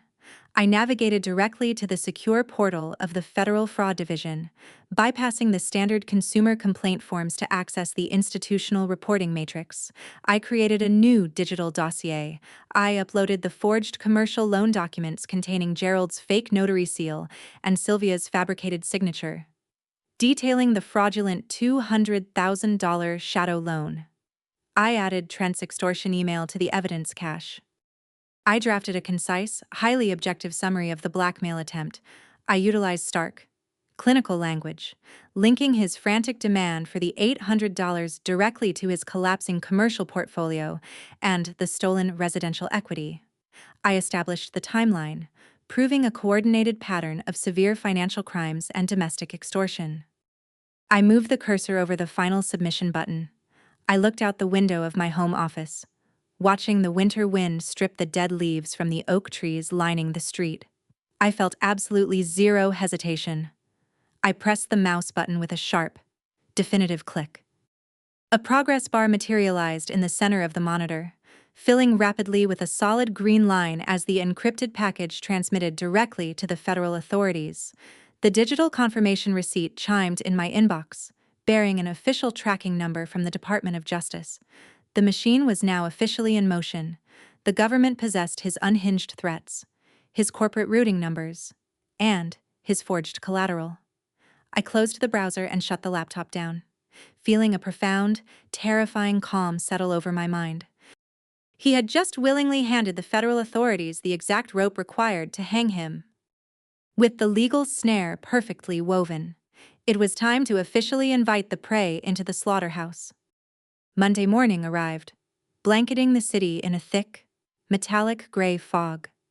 The weekend of chaotic domestic ambushes and frantic extortion attempts faded into the rearview mirror as I steered my sedan down the concrete ramp into the subterranean executive garage of Apex Financial. The transition from the volatile, emotional warfare of my relatives to the sterile, hyper-structured sanctuary of the financial district felt absolute. I bypassed the crowded lobby elevators, utilizing the biometric scanner to access the private lift. The mahogany-paneled cabin propelled me upward to the top floor, depositing me into a silent realm where billions of dollars moved without a single raised voice. I walked into my corner suite, shrugged off my winter coat, and sat behind the sprawling expanse of my mahogany desk. I logged into the highly restricted Apex Executive Terminal. The dual monitors flared to life, casting a pale, clinical light across the polished wood. I bypassed the standard consumer portals and navigated deep into the institutional underwriting matrix. My fingers moved across the mechanical keyboard, entering the specific routing parameters to pull up Trent's desperate $15 million bailout application. The digital file materialized on the screen, surrounded by a thick border of flashing red alert icons. My risk analysts had already dissected the submission. They possessed zero knowledge of my personal connection to the applicant. They merely subjected his ledgers to the unforgiving scrutiny of our proprietary algorithms. The preliminary audit notes populated the margins in bright crimson text. The underwriting team had flagged the entire file for immediate rejection due to gross liquidity irregularities. I scrolled through the brutal, objective assessments. The analysts identified the labyrinth of dummy corporations Trent used to mask his insolvency. They highlighted the suspiciously inflated valuations of his industrial concrete wastelands, noting the massive disparity between his claimed collateral and the actual municipal tax assessments. Worst of all, they flagged the $200,000 shadow loan resting at the center of his liquidity statement, questioning the rapid, unverified origin of the capital. The system functioned flawlessly. The analysts drafted an automatic, non-negotiable rejection letter, locking the file in the outbound queue, poised to transmit to Trent's office at the close of business. A standard rejection would instantly sever his institutional lifeline. It would send him scrambling back into the shadows, forcing him to liquidate his remaining assets, shred his physical documents, and potentially flee the jurisdiction before the federal authorities processed my whistleblower complaint. I could not allow him to escape into the dark. True, permanent justice required an audience. I needed his ego inflated to maximum capacity, blinding him entirely to the trap closing around his ankles. I moved my cursor over the automated rejection command. I overrode the system. I keyed in my supreme executive credentials, utilizing a 12-character alphanumeric cipher to bypass the internal firewalls. The software prompted a secondary warning box, demanding verification to reverse a high-risk security block. I pressed the execution key. The flashing red alert icons instantly vanished from the dual monitors, replaced by a solid, approving green border. By manipulating the back-end architecture, I manually approved the preliminary audit and authorized a final, in-person signing ceremony. I single-handedly reversed the objective judgment of 50 senior analysts, weaponizing the vast resources of my corporation to bait a single, specific trap. I pressed the silver button on my intercom console. Gideon materialized in the doorway of my glass-walled office less than a minute later. He wore a crisp navy suit, carrying a leather folio, his demeanor projecting unwavering, predatory efficiency.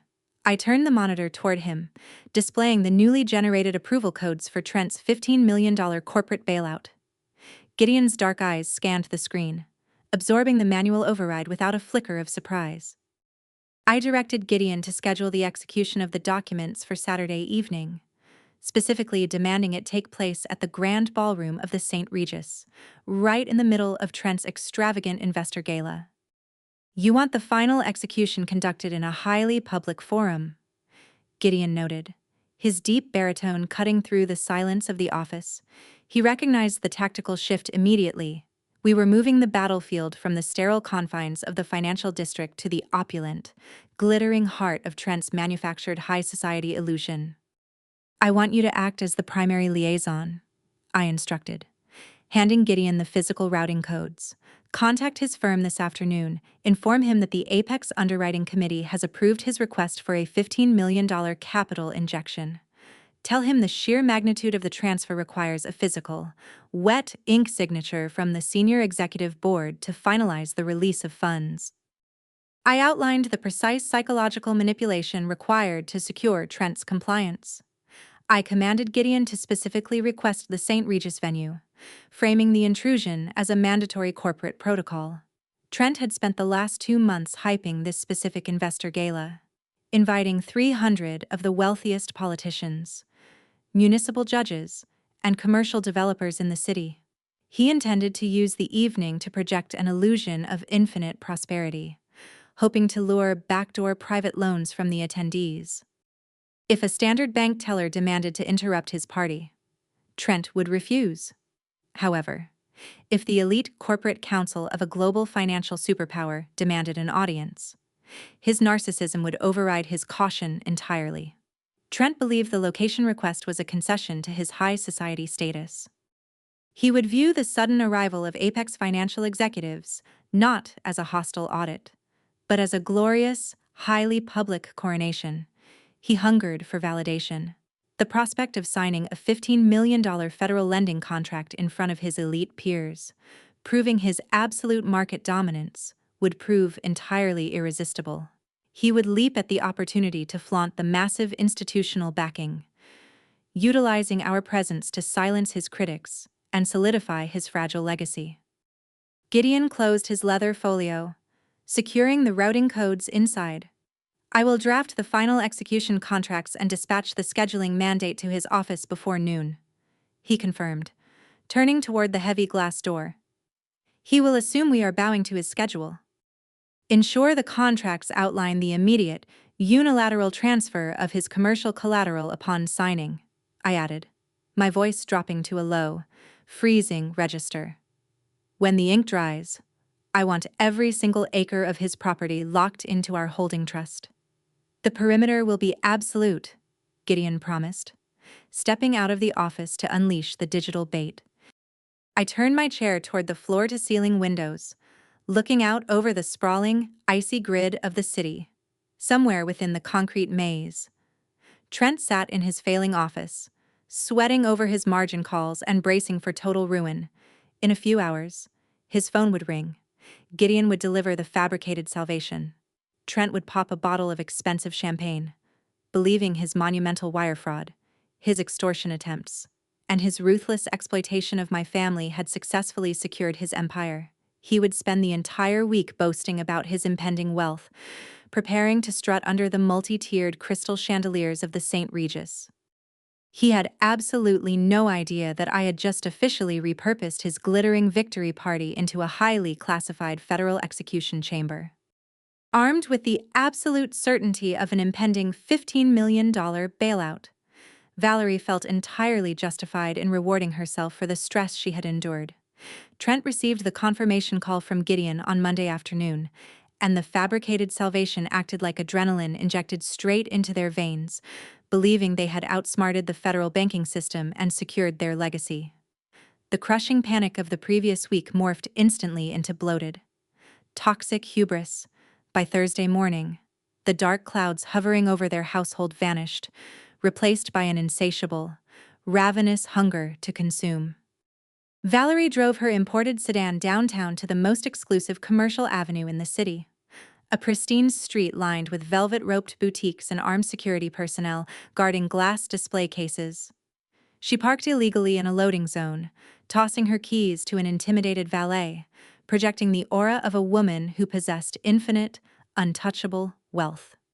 She embarked on an aggressive celebratory shopping spree on the wealthiest avenue in the city. Miles above the bustling avenue, I sat behind the expansive mahogany desk in my corner suite at Apex Financial. The dual monitors illuminated my face with a steady, clinical glow. I monitored her spending in real time through the hijacked escrow alerts Gideon had established. Because Trent offered his corporate operating accounts as the primary receiving nodes for the $15 million capital injection, he unknowingly granted our underwriting division complete backdoor access to his active ledgers. I possessed a granular, highly detailed view of every single cent flowing in and out of his fraudulent empire. The digital alerts began chiming across my screen shortly after noon. Valerie bypassed the standard department stores, marching directly into a high-end designer boutique. The tracking software documented a swipe for $3,500. I visualized her pointing manicured fingers at racks of imported silk evening gowns, demanding the breathless retail associate's fairy garments to her private dressing room. 30 minutes later, another alert flashed across my monitor. $2,800 dropped at an exclusive shoe retailer. She systematically drained the dregs of Trent's remaining artificially inflated liquidity to outfit herself for the impending Saturday evening gala. I tracked her digital footprint as she moved farther down the avenue. She entered the flagship location of an internationally renowned jewelry conglomerate. The boutique featured Italian marble floors, hushed acoustics, and display cases housing gems that cost more than most residential mortgages. Valerie approached the polished counter, demanding the immediate attention of the store manager. She did not browse the selections. She pointed her finger with practiced entitlement. She attempted to purchase a $12,000 diamond tennis bracelet using a platinum corporate card tied directly to Trent's artificially inflated accounts.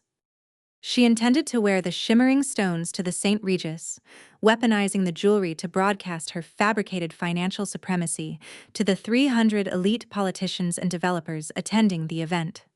My monitor flared bright yellow, indicating a pending authorization request. The jewelry conglomerate's merchant system pinged Trent's platinum card, checking for available funds. Valerie stood at the glass counter, tapping her fingers impatiently, waiting for the familiar, subservient chime of a completed transaction. She expected the retail manager to hand her the heavy velvet box with a fawning bow. I did not allow the authorization to clear. I sat at my desk and gave Gideon a single nod. Gideon stood near the heavy glass doorway of my office, holding a digital tablet, monitoring the exact same transaction sequence. He did not speak a word. He manually triggered the hard freeze on their fraudulent liquidity. His thumb tapped the glass screen, executing the proprietary algorithm instantaneously. The software slammed a digital steel door across every single account tethered to Trent's corporate portfolio. It severed the offshore routing connections, paralyzed the holding trusts, and locked the primary checking reserves. The system reclassified the entire network as a severe institutional liability, effectively stripping the platinum corporate card of all purchasing power. I watched the digital alert flash as Valerie's card declined loudly and publicly at the luxury boutique. The transaction monitor on my screen shifted from yellow to a glaring, vibrant red. The system documented the exact error code dispatched to the merchant terminal: insufficient funds, account frozen. In the hushed, opulent sanctuary of the jewelry store, the payment terminal emitted a sharp, dissonant beep. The polite, fawning smile instantly vanished from the boutique manager's face. He pulled the heavy platinum card from the reader, his posture stiffening into cold, rehearsed professionalism. He placed the plastic rectangle onto the glass counter, sliding it back toward Valerie's manicured hands. He announced the hard decline without lowering his voice. He projected his words clearly across the quiet showroom, ensuring the wealthy patrons browsing the adjacent display cases heard every single syllable. Valerie gasped. The color drained from her flushed cheeks, leaving her skin a sallow, sickly white. She snatched the card off the glass, her hands trembling violently. She hissed at the manager, demanding he override the machine, blaming a faulty terminal or a bank security hold triggered by her immense wealth. She desperately tried to construct a narrative to shield her shattered ego. The manager refused to accommodate her panic. He stepped backward, crossing his arms, instructing his security personnel to move closer to the counter. The elite shoppers paused their browsing, turning their heads to witness the spectacle. In their hyper-competitive social circle, a publicly declined credit card represented the ultimate, unforgivable mark of shame. Valerie fumbled frantically through her designer handbag. She pulled out a secondary card, a gold line of credit attached to her personal checking account. She thrust it at the manager, her voice pitching upward into a shrill command. The manager ran the secondary plastic through the machine. The terminal beeped a second time. Another glaring red alert populated my screen. Gideon's freeze command encompassed the entire familial network. She possessed zero purchasing power. She stood completely financially paralyzed in the center of the most exclusive store in the city. The sheer, suffocating weight of the public exposure crushed her manufactured aristocratic facade. Valerie grabbed her handbag, abandoning the heavy velvet box on the counter. She spun on her heel, her imported shoes slipping awkwardly against the Italian marble. She fled the boutique, pushing her way through the heavy glass doors, sprinting out into the freezing winter air. She abandoned her shopping bags at the previous stores, prioritizing a desperate, panicked retreat over her newly acquired luxury goods.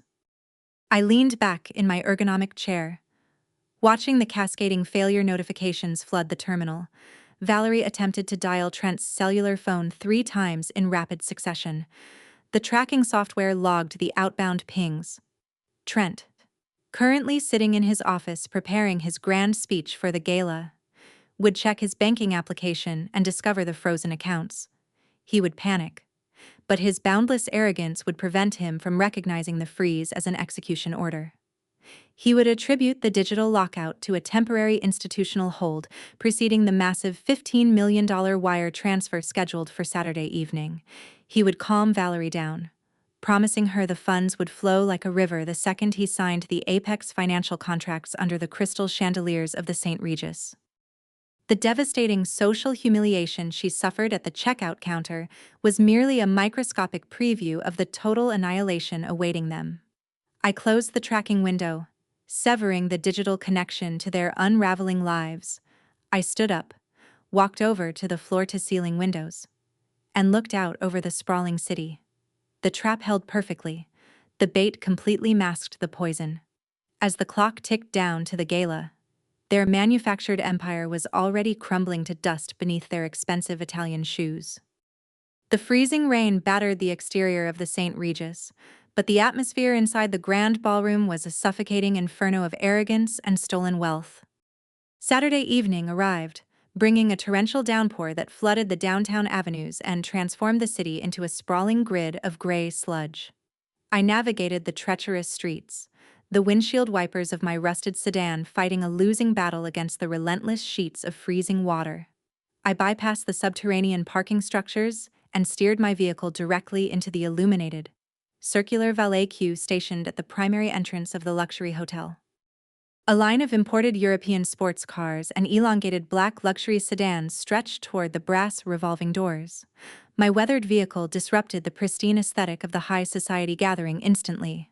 The uniformed valet attendant hesitated, his eyes darting across the scratched paint and dented bumper of my sedan. Clearly unaccustomed to processing such a humble machine at an event of this exclusive caliber, I placed the transmission into park, retrieved my keys, and handed them to the young man without offering a single word of explanation. I stepped out of the cabin, the freezing rain immediately biting into my skin. I did not wear my usual faded wool sweater or practical canvas shoes. I shed the disguise of the utility daughter entirely. I stepped out of the shadows wearing a bespoke, tailored charcoal gray executive suit, the heavy virgin wool draped perfectly across my shoulders, functioning as pristine, impenetrable corporate armor. I adjusted the crisp white cuffs of my tailored shirt, wrapping my right hand firmly around the handle of a slim black leather portfolio. The folder contained the unredacted execution orders, the forged municipal collateral documents, and the finalized rejection of Trent's $15 million corporate bailout. I pushed through the heavy revolving brass doors, leaving the bitter winter storm behind, and stepped into the sprawling, opulent lobby of the St. Regis. The transition proved jarring. The air inside the hotel smelled intensely of imported lilies, roasted meats, and heavy, expensive designer perfumes, a vibrating, low-frequency hum of clinking crystal, string quartet melodies, and the sharp braying of forced, aristocratic laughter washed over me. I marched past the concierge desk, maintaining a rigid, unwavering posture. I approached the primary event space located at the end of a long, gilded corridor. The heavy mahogany doors of the ballroom were propped open, secured by polished brass stops, revealing 300 wealthy investors mingling under multi-tiered crystal chandeliers. I paused at the threshold, observing the meticulously constructed illusion. The sheer density of expensive cologne and desperate ambition choked the air. Waiters in pristine white tuxedos navigated the crowded floor, balancing silver trays loaded with imported caviar, delicate pastries, and vintage champagne. Trent had drained the absolute final dregs of his fraudulent, artificially inflated liquidity to fund this extravagant display. He bet his entire existence on the $15 million bailout he expected to sign tonight, treating the massive federal loan as a foregone conclusion. I directed my attention to the front of the cavernous room. Trent stood at the acrylic podium on the main stage, projecting a pathetic illusion of infinite power, boasting about his impending corporate expansion. He gripped the edges of the clear plastic structure, leaning his body weight forward to command the attention of the state senators, municipal judges, and rival commercial developers seated in the front rows. He wore a fresh silver tuxedo, the fabric catching the harsh, unforgiving glare of the stage spotlights. He swept his arm through the humid air, painting a fictional masterpiece of unprecedented market dominance. He detailed a sprawling, multi-state industrial acquisition that he lacked the actual capital to execute. He promised the gathered elite unparalleled returns on their investments, desperately fishing for backdoor private loans to cover the catastrophic margin calls tearing his offshore accounts apart. He spoke rapidly, his voice amplified by the high-definition sound system, attempting to drown out the reality of his own insolvency. He informed the captive audience that a major institutional partner was arriving momentarily to finalize a massive capital injection, securing his legacy forever. Despite his aggressive posturing, the cracks in his armor remained visible to a trained risk analyst. A faint sheen of cold sweat coated his pale forehead. He constantly adjusted his heavy gold watch, tapping the crystal face with a trembling index finger. He was a cornered animal wearing bespoke Italian tailoring, actively bleeding to death on a brightly lit public stage. I did not wait for an usher to review the guest list. I did not present an embossed invitation to the security personnel flanking the entrance. I stepped over the threshold and walked directly down the center aisle. My heavy leather soles struck the polished marble with a terrifying, rhythmic cadence. The sharp, mechanical sound sliced cleanly through the low murmur of the surrounding elite, echoing like a metronome counting down the final seconds of Trent's privileged life. I did not break my stride. I did not offer polite smiles or acknowledge the confused, assessing stares of the politicians standing in my path. I kept my gaze locked squarely on the man cowering behind the acrylic podium. The sheer physical gravity of my advance dictated immediate compliance. The wealthy guests sensed the sudden, violent shift in the atmospheric pressure. They did not know my name or my corporate title, but they recognized the lethal authority radiating from my tailored suit and unblinking stare. The sea of designer gowns and bespoke suits parted seamlessly. The commercial developers and high society socialites instinctively stepped backward, pulling their partners out of my trajectory. Yielding the center aisle without a single word of protest, they formed a silent, isolating corridor, clearing my path directly to the elevated wooden stage. I tracked my peripheral vision as I bypassed the lavish buffet displays lining the right flank of the ballroom.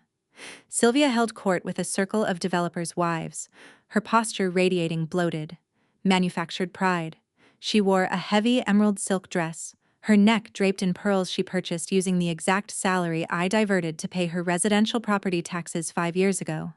She held a crystal champagne flute, tilting her chin upward as she basked in the reflected glory of her son-in-law's fabricated triumph. Sylvia, standing near the catering tables, gasped violently when she saw my face. The color vanished entirely from her flushed cheeks. Her jaw dropped open, severing her arrogant monologue mid-sentence. She recognized the charcoal gray suit. She recognized the leather portfolio gripped in my right hand. Most importantly, she recognized that the utility daughter she had banished to the freezing lakeside cabin had bypassed her punitory blockade and infiltrated the heart of their financial sanctuary. Her manicured fingers went entirely slack. She lost all motor control over her extremities, dropping her crystal champagne flute so hard it shattered into 100 pieces across the tile. The sharp, concussive explosion of breaking glass echoed violently against the vaulted ceilings. The amber liquid splashed aggressively across the hem of her expensive emerald gown, soaking into the silk fabric. The sudden noise severed the string quartet's melody, bringing the music to a grinding, chaotic halt. Gerald, standing 2 feet away from his wife, froze completely, his eyes dilating in profound horror as he realized the forged notary seal he executed was walking straight toward the main stage. The conversations died. The laughter ceased. The clinking of silverware against porcelain halted entirely. 300 elite guests turned their heads in perfect synchronization, tracking my uninterrupted march down the white marble aisle. The suffocating silence that instantly swallowed the room signaled that the true architect of the evening had finally arrived. I ascended the carpeted stairs of the main stage, my gaze locked entirely on the terrified, sweating face of my brother-in-law. My heavy leather soles sank slightly into the plush fabric, absorbing the sound of my approach, but the asphyxiating silence in the grand ballroom magnified every single movement. Trent abandoned his speech, his jaw dropping open as the color rapidly drained from his flushed face. The arrogant, booming executive cadence he utilized to charm the crowd died completely in his throat. He stared at me, his pupils dilating in profound, unadulterated shock. He expected a team of subservient corporate analysts to deliver his salvation on a silver platter. He did not expect the sister-in-law he had extorted, mocked, and banished to the freezing wilderness to bypass his security perimeter and march directly onto his execution scaffold. The polished, aristocratic facade he had meticulously maintained for the past decade shattered into jagged pieces right before my eyes. A primal survival instinct hijacked his paralyzing fear. He aggressively stepped forward, raising his trembling hand to physically block my path, hissing at me to get out of his building. He thrust his palm outward, leaning his heavy frame toward me, desperate to intercept my advance before I claimed the center of the platform. The stench of stale scotch and raw, nervous sweat radiated off his wrinkled silver tuxedo. His voice cracked into a frantic, high-pitched whisper meant only for my ears. He ordered me to turn around, threatening to summon the hotel guards and have me thrown onto the freezing pavement. He believed he could still bully me back into submission through sheer physical intimidation, relying on the aggressive posturing that had successfully silenced my family for years. I did not flinch. I did not break my stride. Nor did I raise my arms to deflect his trembling hand. I maintained my rigid, upright posture, anchoring my weight and projecting absolute, immovable authority.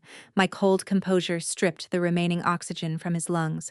I brushed smoothly past his outstretched arm, the heavy virgin wool of my tailored suit sliding seamlessly against his silk sleeve. I claimed the center of the wooden stage, positioning myself perfectly under the blinding glare of the multi-tiered crystal chandeliers. I stood directly behind his abandoned acrylic podium, commandeering the focal point of the entire cavernous room. Trent spun around, his breathing devolving into rapid, shallow gasps. He grabbed the edge of the plastic structure, his knuckles turning white, attempting to wrench me away from the microphone. before his fingers could find purchase. I executed the maneuver that permanently severed his reality. I reached into my breast pocket and slid my heavily embossed Apex Financial Executive Vice President business card directly across the acrylic podium. The premium, heavy stock paper glided smoothly across the transparent surface, stopping exactly 1 inch from Trent's sweating knuckles. He looked down, his bloodshot eyes locked onto the silver lettering catching the harsh glare of the stage spotlights. He read my full legal name. He read my supreme corporate title. He read the institutional logo of the exact global financial superpower he had spent the entire week begging for a $15 million capital injection. Trent stared at the silver lettering, his knees buckling visibly as the catastrophic reality of his situation shattered his mind. The complex mathematics of his destruction clicked together with terrifying precision. He realized the Apex Underwriting Committee did not approve his fraudulent application based on his commercial merit. He realized the scheduling mandate demanding a public signing ceremony at the St. Regis was not a concession to his high society status. I had manually orchestrated the entire sequence. The quiet, compliant data clerk he exploited for a decade controlled the massive institutional vault he desperately needed to pry open. He had staked his entire corporate survival on a federal application submitted directly to his primary victim. He collapsed inward. The manufactured titan of commercial real estate instantly regressed into a terrified, hyperventilating child. He slumped against the side of the podium, his legs failing to support his body weight. He grasped the polished edge to prevent himself from plummeting to the floorboards. He opened his mouth, unleashing a torrent of frantic, whispered pleas. He begged for mercy. He babbled incoherent apologies for the restaurant, for the extortion emails, for the lockout. He promised to repay every single cent, offering to sign away his luxury cars, his residential equity, and his firm if I simply validated the bailout and saved him from federal prison. I took the microphone, cutting off his frantic, whispered pleas. I clamped my calloused hand over the rounded metal mesh, securing the audio feed. I did not acknowledge his begging. Pity required a foundation of humanity he had actively abandoned years ago. I reached into my leather portfolio and retrieved a heavy brass presentation remote. I turned my attention away from the trembling shell of my brother-in-law and faced the 300 elite politicians, municipal judges, and commercial developers forming a captive audience in the shadows below. High above the wooden stage, hidden industrial gears ground together with a harsh, metallic screech. 4 massive digital projection screens lowered from the vaulted ceiling, descending with a heavy, rhythmic hum. The canvas screens locked into place, forming a perfect digital perimeter suspended directly above the main stage. The wealthy crowd watched in petrified silence, their faces illuminated by the pale blue standby screens.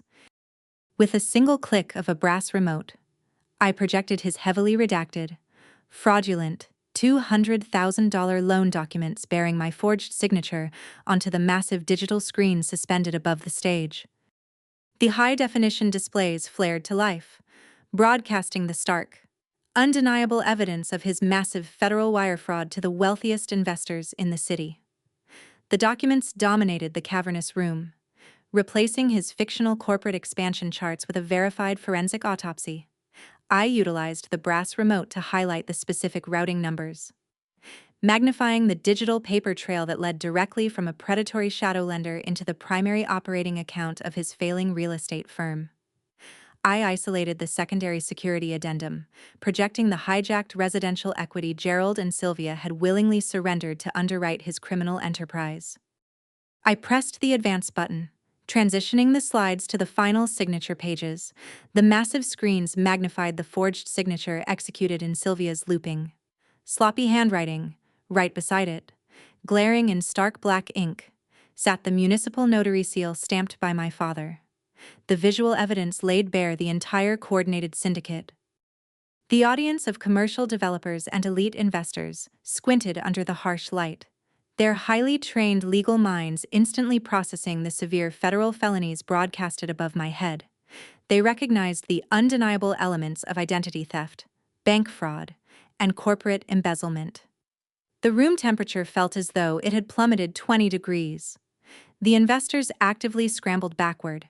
They stepped away from the main stage, distancing their own fragile reputations from the blast radius of his impending federal indictment. They recognized that the glittering investor gala they attended was actually a meticulously designed execution chamber. Trent remained slumped against the podium, staring up at the massive screens, watching his manufactured empire burn to ash in real time. He clutched his chest, gasping for air that his restricting lungs refused to process. He was entirely isolated, stripped of his corporate armor, and exposed as a pathetic, desperate fraud in front of the exact peers he worshipped. The collective gasp of 300 elite investors provided the perfect soundtrack as I publicly laid bare the exact architecture of his monumental federal crimes. Your application for a $15 million capital injection is officially and permanently denied, I announced, my voice echoing relentlessly across the vaulted ceilings. The heavy amplification of the sound system carried the death sentence to every corner of the St. Regis ballroom. I pressed the advance button on the heavy brass presentation remote. The massive digital screen suspended above the stage transitioned smoothly from the forged collateral documents to the final, stamped rejection order bearing the Apex Financial corporate seal. I projected the exact document Trent desperately needed to survive, painted over with a thick, crimson stamp of denial. The commercial developers, municipal judges, and state senators standing in the shadows understood the lethal mechanics of the rejection instantly. Trent's entire fraudulent enterprise relied on a continuous cycle of debt manipulation, requiring massive influxes of new cash to hide the bleeding deficits of his older failures by severing his institutional lifeline. I choked the final artery supplying his teetering pyramid. I adjusted the flexible metal neck of the microphone stand, pulling it closer to my mouth. I did not raise my pitch. The quietest voice in the room sets the volume. Furthermore, I continued, projecting absolute dominance over the paralyzed crowd. Because you submitted fraudulent financial disclosures to a federal institution, claiming stolen identity assets as your personal, unencumbered liquidity, you are currently in material breach of your institutional covenants. I clicked the brass remote a third time. The screens flashed, displaying a cascading series of digital default notices. I had coordinated the strike perfectly with Gideon earlier that afternoon. I publicly triggered the immediate default clauses on every single commercial loan Trent possessed. The cross-collateralization provisions buried deep within his commercial contracts executed automatically. The shadow lenders holding his massive debt portfolio were already receiving the automated digital notifications of his institutional failure. His dummy corporations were permanently frozen, his business accounts were completely seized, his manufactured empire vaporized into dust in the span of 30 seconds. The elite investors in the front rows actively pulled their cellular phones from their tailored pockets, frantically texting their brokers to liquidate any shared assets or joint ventures attached to his failing firm. They treated him like a toxic contagion, aggressively distancing their pristine portfolios from the blast radius of his monumental collapse. I lifted my thumb off the brass remote and placed it onto the clear surface of the acrylic podium, before the crowd could fully absorb the sheer magnitude of the corporate slaughter. The physical consequences arrived. The massive mahogany doors at the rear of the ballroom snapped open with a concussive crash.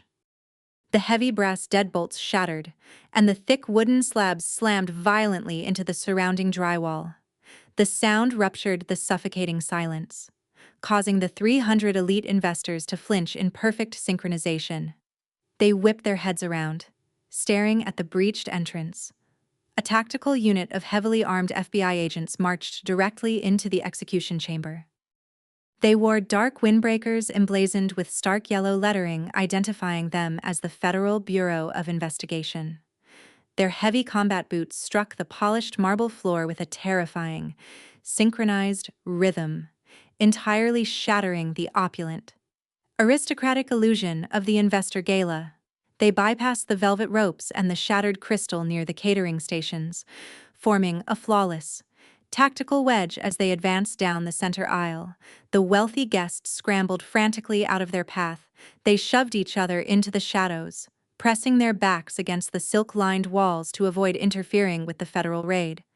The agents did not pause to address the crowd. Their eyes remained locked entirely on the elevated wooden stage. Trent watched the agents march toward the platform. The final remnants of his psychological defense mechanisms collapsed entirely. The bespoke silver tuxedo hung loosely on a frame completely devoid of life, stripped of its arrogant padding. He lost his grip on the acrylic podium. Trent collapsed onto the hollow wooden floorboards, pulling his knees to his chest and sobbing with raw, unadulterated terror. He curled into a tight, trembling ball, wrapping his arms around his head as if he could physically shield himself from the blinding stage spotlights and the approaching tactical unit. He wailed, a pathetic, high-pitched keening that echoed across the dead, silent ballroom. The sophisticated titan of commercial real estate regressed into a broken, hyperventilating shell.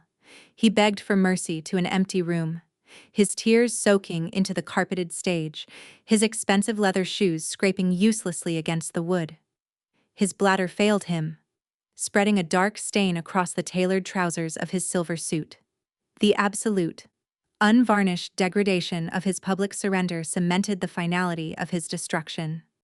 I turned my gaze away from the sobbing mess at my feet and scanned the periphery of the room. I located the architects of my suffering standing near the ruined buffet. Sylvia remained frozen near the edge of the spilled vintage champagne, her hands clamped over her mouth. The elite developers' wives she had desperately courted actively stepped away from her, treating her like a pariah. Gerald clutched his chest near the shattered catering table. The patriarch breathed in rapid, shallow snorts, his face flushed a deep, mottled purple. He stared at the massive digital screens projecting the forged notary seal he had willingly stamped. He realized his legal culpability was now undeniable public record. I brought the microphone closer to my mouth one final time. I directed my words explicitly toward the ruined couple shivering in the shadows. You leveraged the equity of your primary residence to secure the capital for a federal wire fraud, I stated, my voice stripping the remaining oxygen from the room. Because the commercial loans are now in severe default. The shadow creditors hold the legal right to liquidate the collateral. I coldly announced over the microphone that I had formally foreclosed on their heavily leveraged estate. Gerald stumbled backward, his shoulder slamming into a silver chafing dish. He grasped his chest. The reality of impending homelessness crushing his lungs. They sacrificed their shelter to protect an illusion, and now the illusion was handcuffed to the floor. They would be evicted from their pristine suburban home, stripped of their social standing, and forced to face the federal consequences of their conspiracy. The elite peers they worshipped stared at them with profound, unvarnished revulsion. They gambled their entire existence on my silent submission, and they lost everything. I removed my hand from the microphone mesh. I picked up my slim black leather portfolio from the acrylic podium. The tactical unit reached the base of the elevated platform. 2 federal agents marched up the carpeted stairs, entirely ignoring my presence. They descended upon the sobbing man curled on the floorboards. I stepped down from the stage, leaving Trent to be hauled to his feet and placed in heavy steel handcuffs by the federal authorities. The cold metal locked securely around his wrists with a sharp, definitive click. The agents read him his Miranda rights, their stern voices overlapping with his frantic, breathless apologies and wet sobs. I did not stop to watch them drag him out of the ballroom. I walked down the center aisle, passing the petrified crowd of wealthy investors. The sea of bespoke suits remained parted, granting the executioner a clear, unobstructed path toward the exit. I pushed through the damaged mahogany doors and stepped back into the opulent, gilded lobby of the St. Regis. I walked out of the grand ballroom without looking back, leaving the ruined remnants of my family to drown in the absolute wreckage of their unparalleled arrogance. The justice system moved over the next several months with mechanical, unforgiving ruthlessness, grinding their manufactured dynasty into fine dust.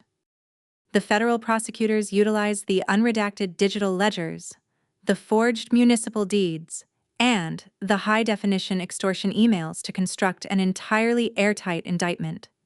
Trent's expensive defense attorneys, accustomed to negotiating favorable settlements for wealthy white-collar criminals, found absolutely zero leverage against the overwhelming volume of documented wire fraud.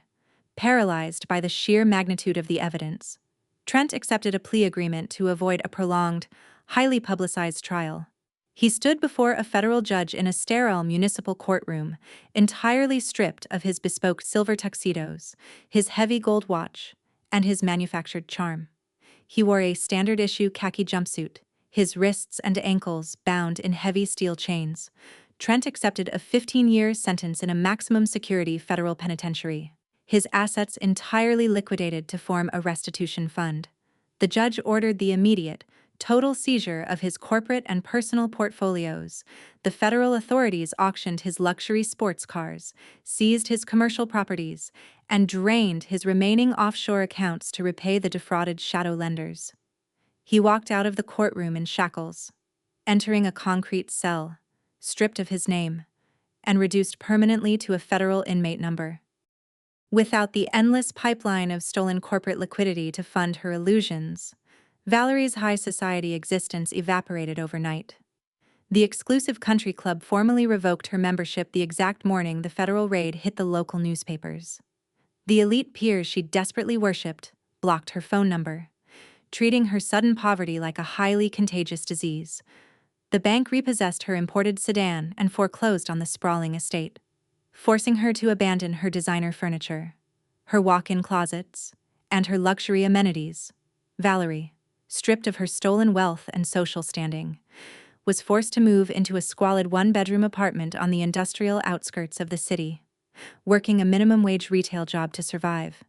The former golden child spent 8 hours a day standing on hard concrete floors under harsh fluorescent lights. She spent her shifts organizing clearance racks, folding cheap garments, and scanning barcodes for the exact working-class citizens she had mocked her entire life. Her manicured nails chipped, her expensive highlights faded to brittle roots, and the crushing reality of manual labor systematically dismantled her toxic entitlement. She learned the exact price of an hourly wage, paying for her arrogance with calloused hands and aching feet. Gerald and Sylvia suffered a parallel, equally devastating annihilation when I triggered the default clauses on Trent's commercial debt. The aggressive shadow lenders immediately executed their claim on the forged collateral. The county sheriff arrived at their pristine suburban home, bypassing their manicured lawn to staple a bright, neon-colored eviction notice directly onto their heavy oak front door. They hauled their meager remaining possessions in cheap cardboard boxes, loading a rented moving truck in the dead of night to avoid the judgmental stares of their neighbors. Gerald and Sylvia were evicted from their pristine home, completely exiled by their elite peers, and left to suffocate under a mountain of unpayable debt. They rented a small, damp unit located miles away from their former neighborhood. The elite developers' wives Sylvia had desperately courted actively turned their backs on her in the grocery store aisles.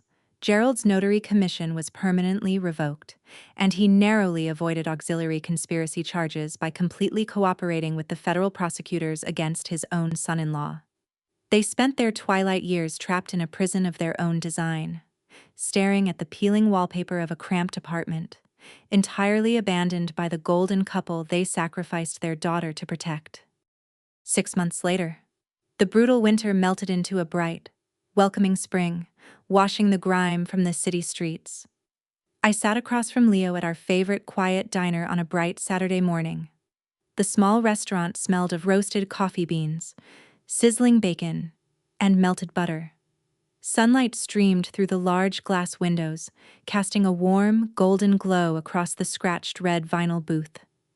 I placed my menu on the table, folding my hands together, feeling an absolute, unshakable peace radiating through my chest.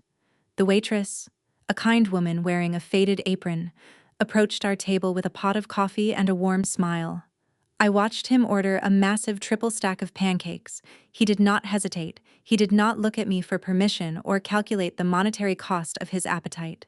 He asked for extra whipped cream and a side of sausage, his voice clear, confident, and entirely unburdened. When the towering plate arrived, he picked up his fork and dug in with unabashed joy.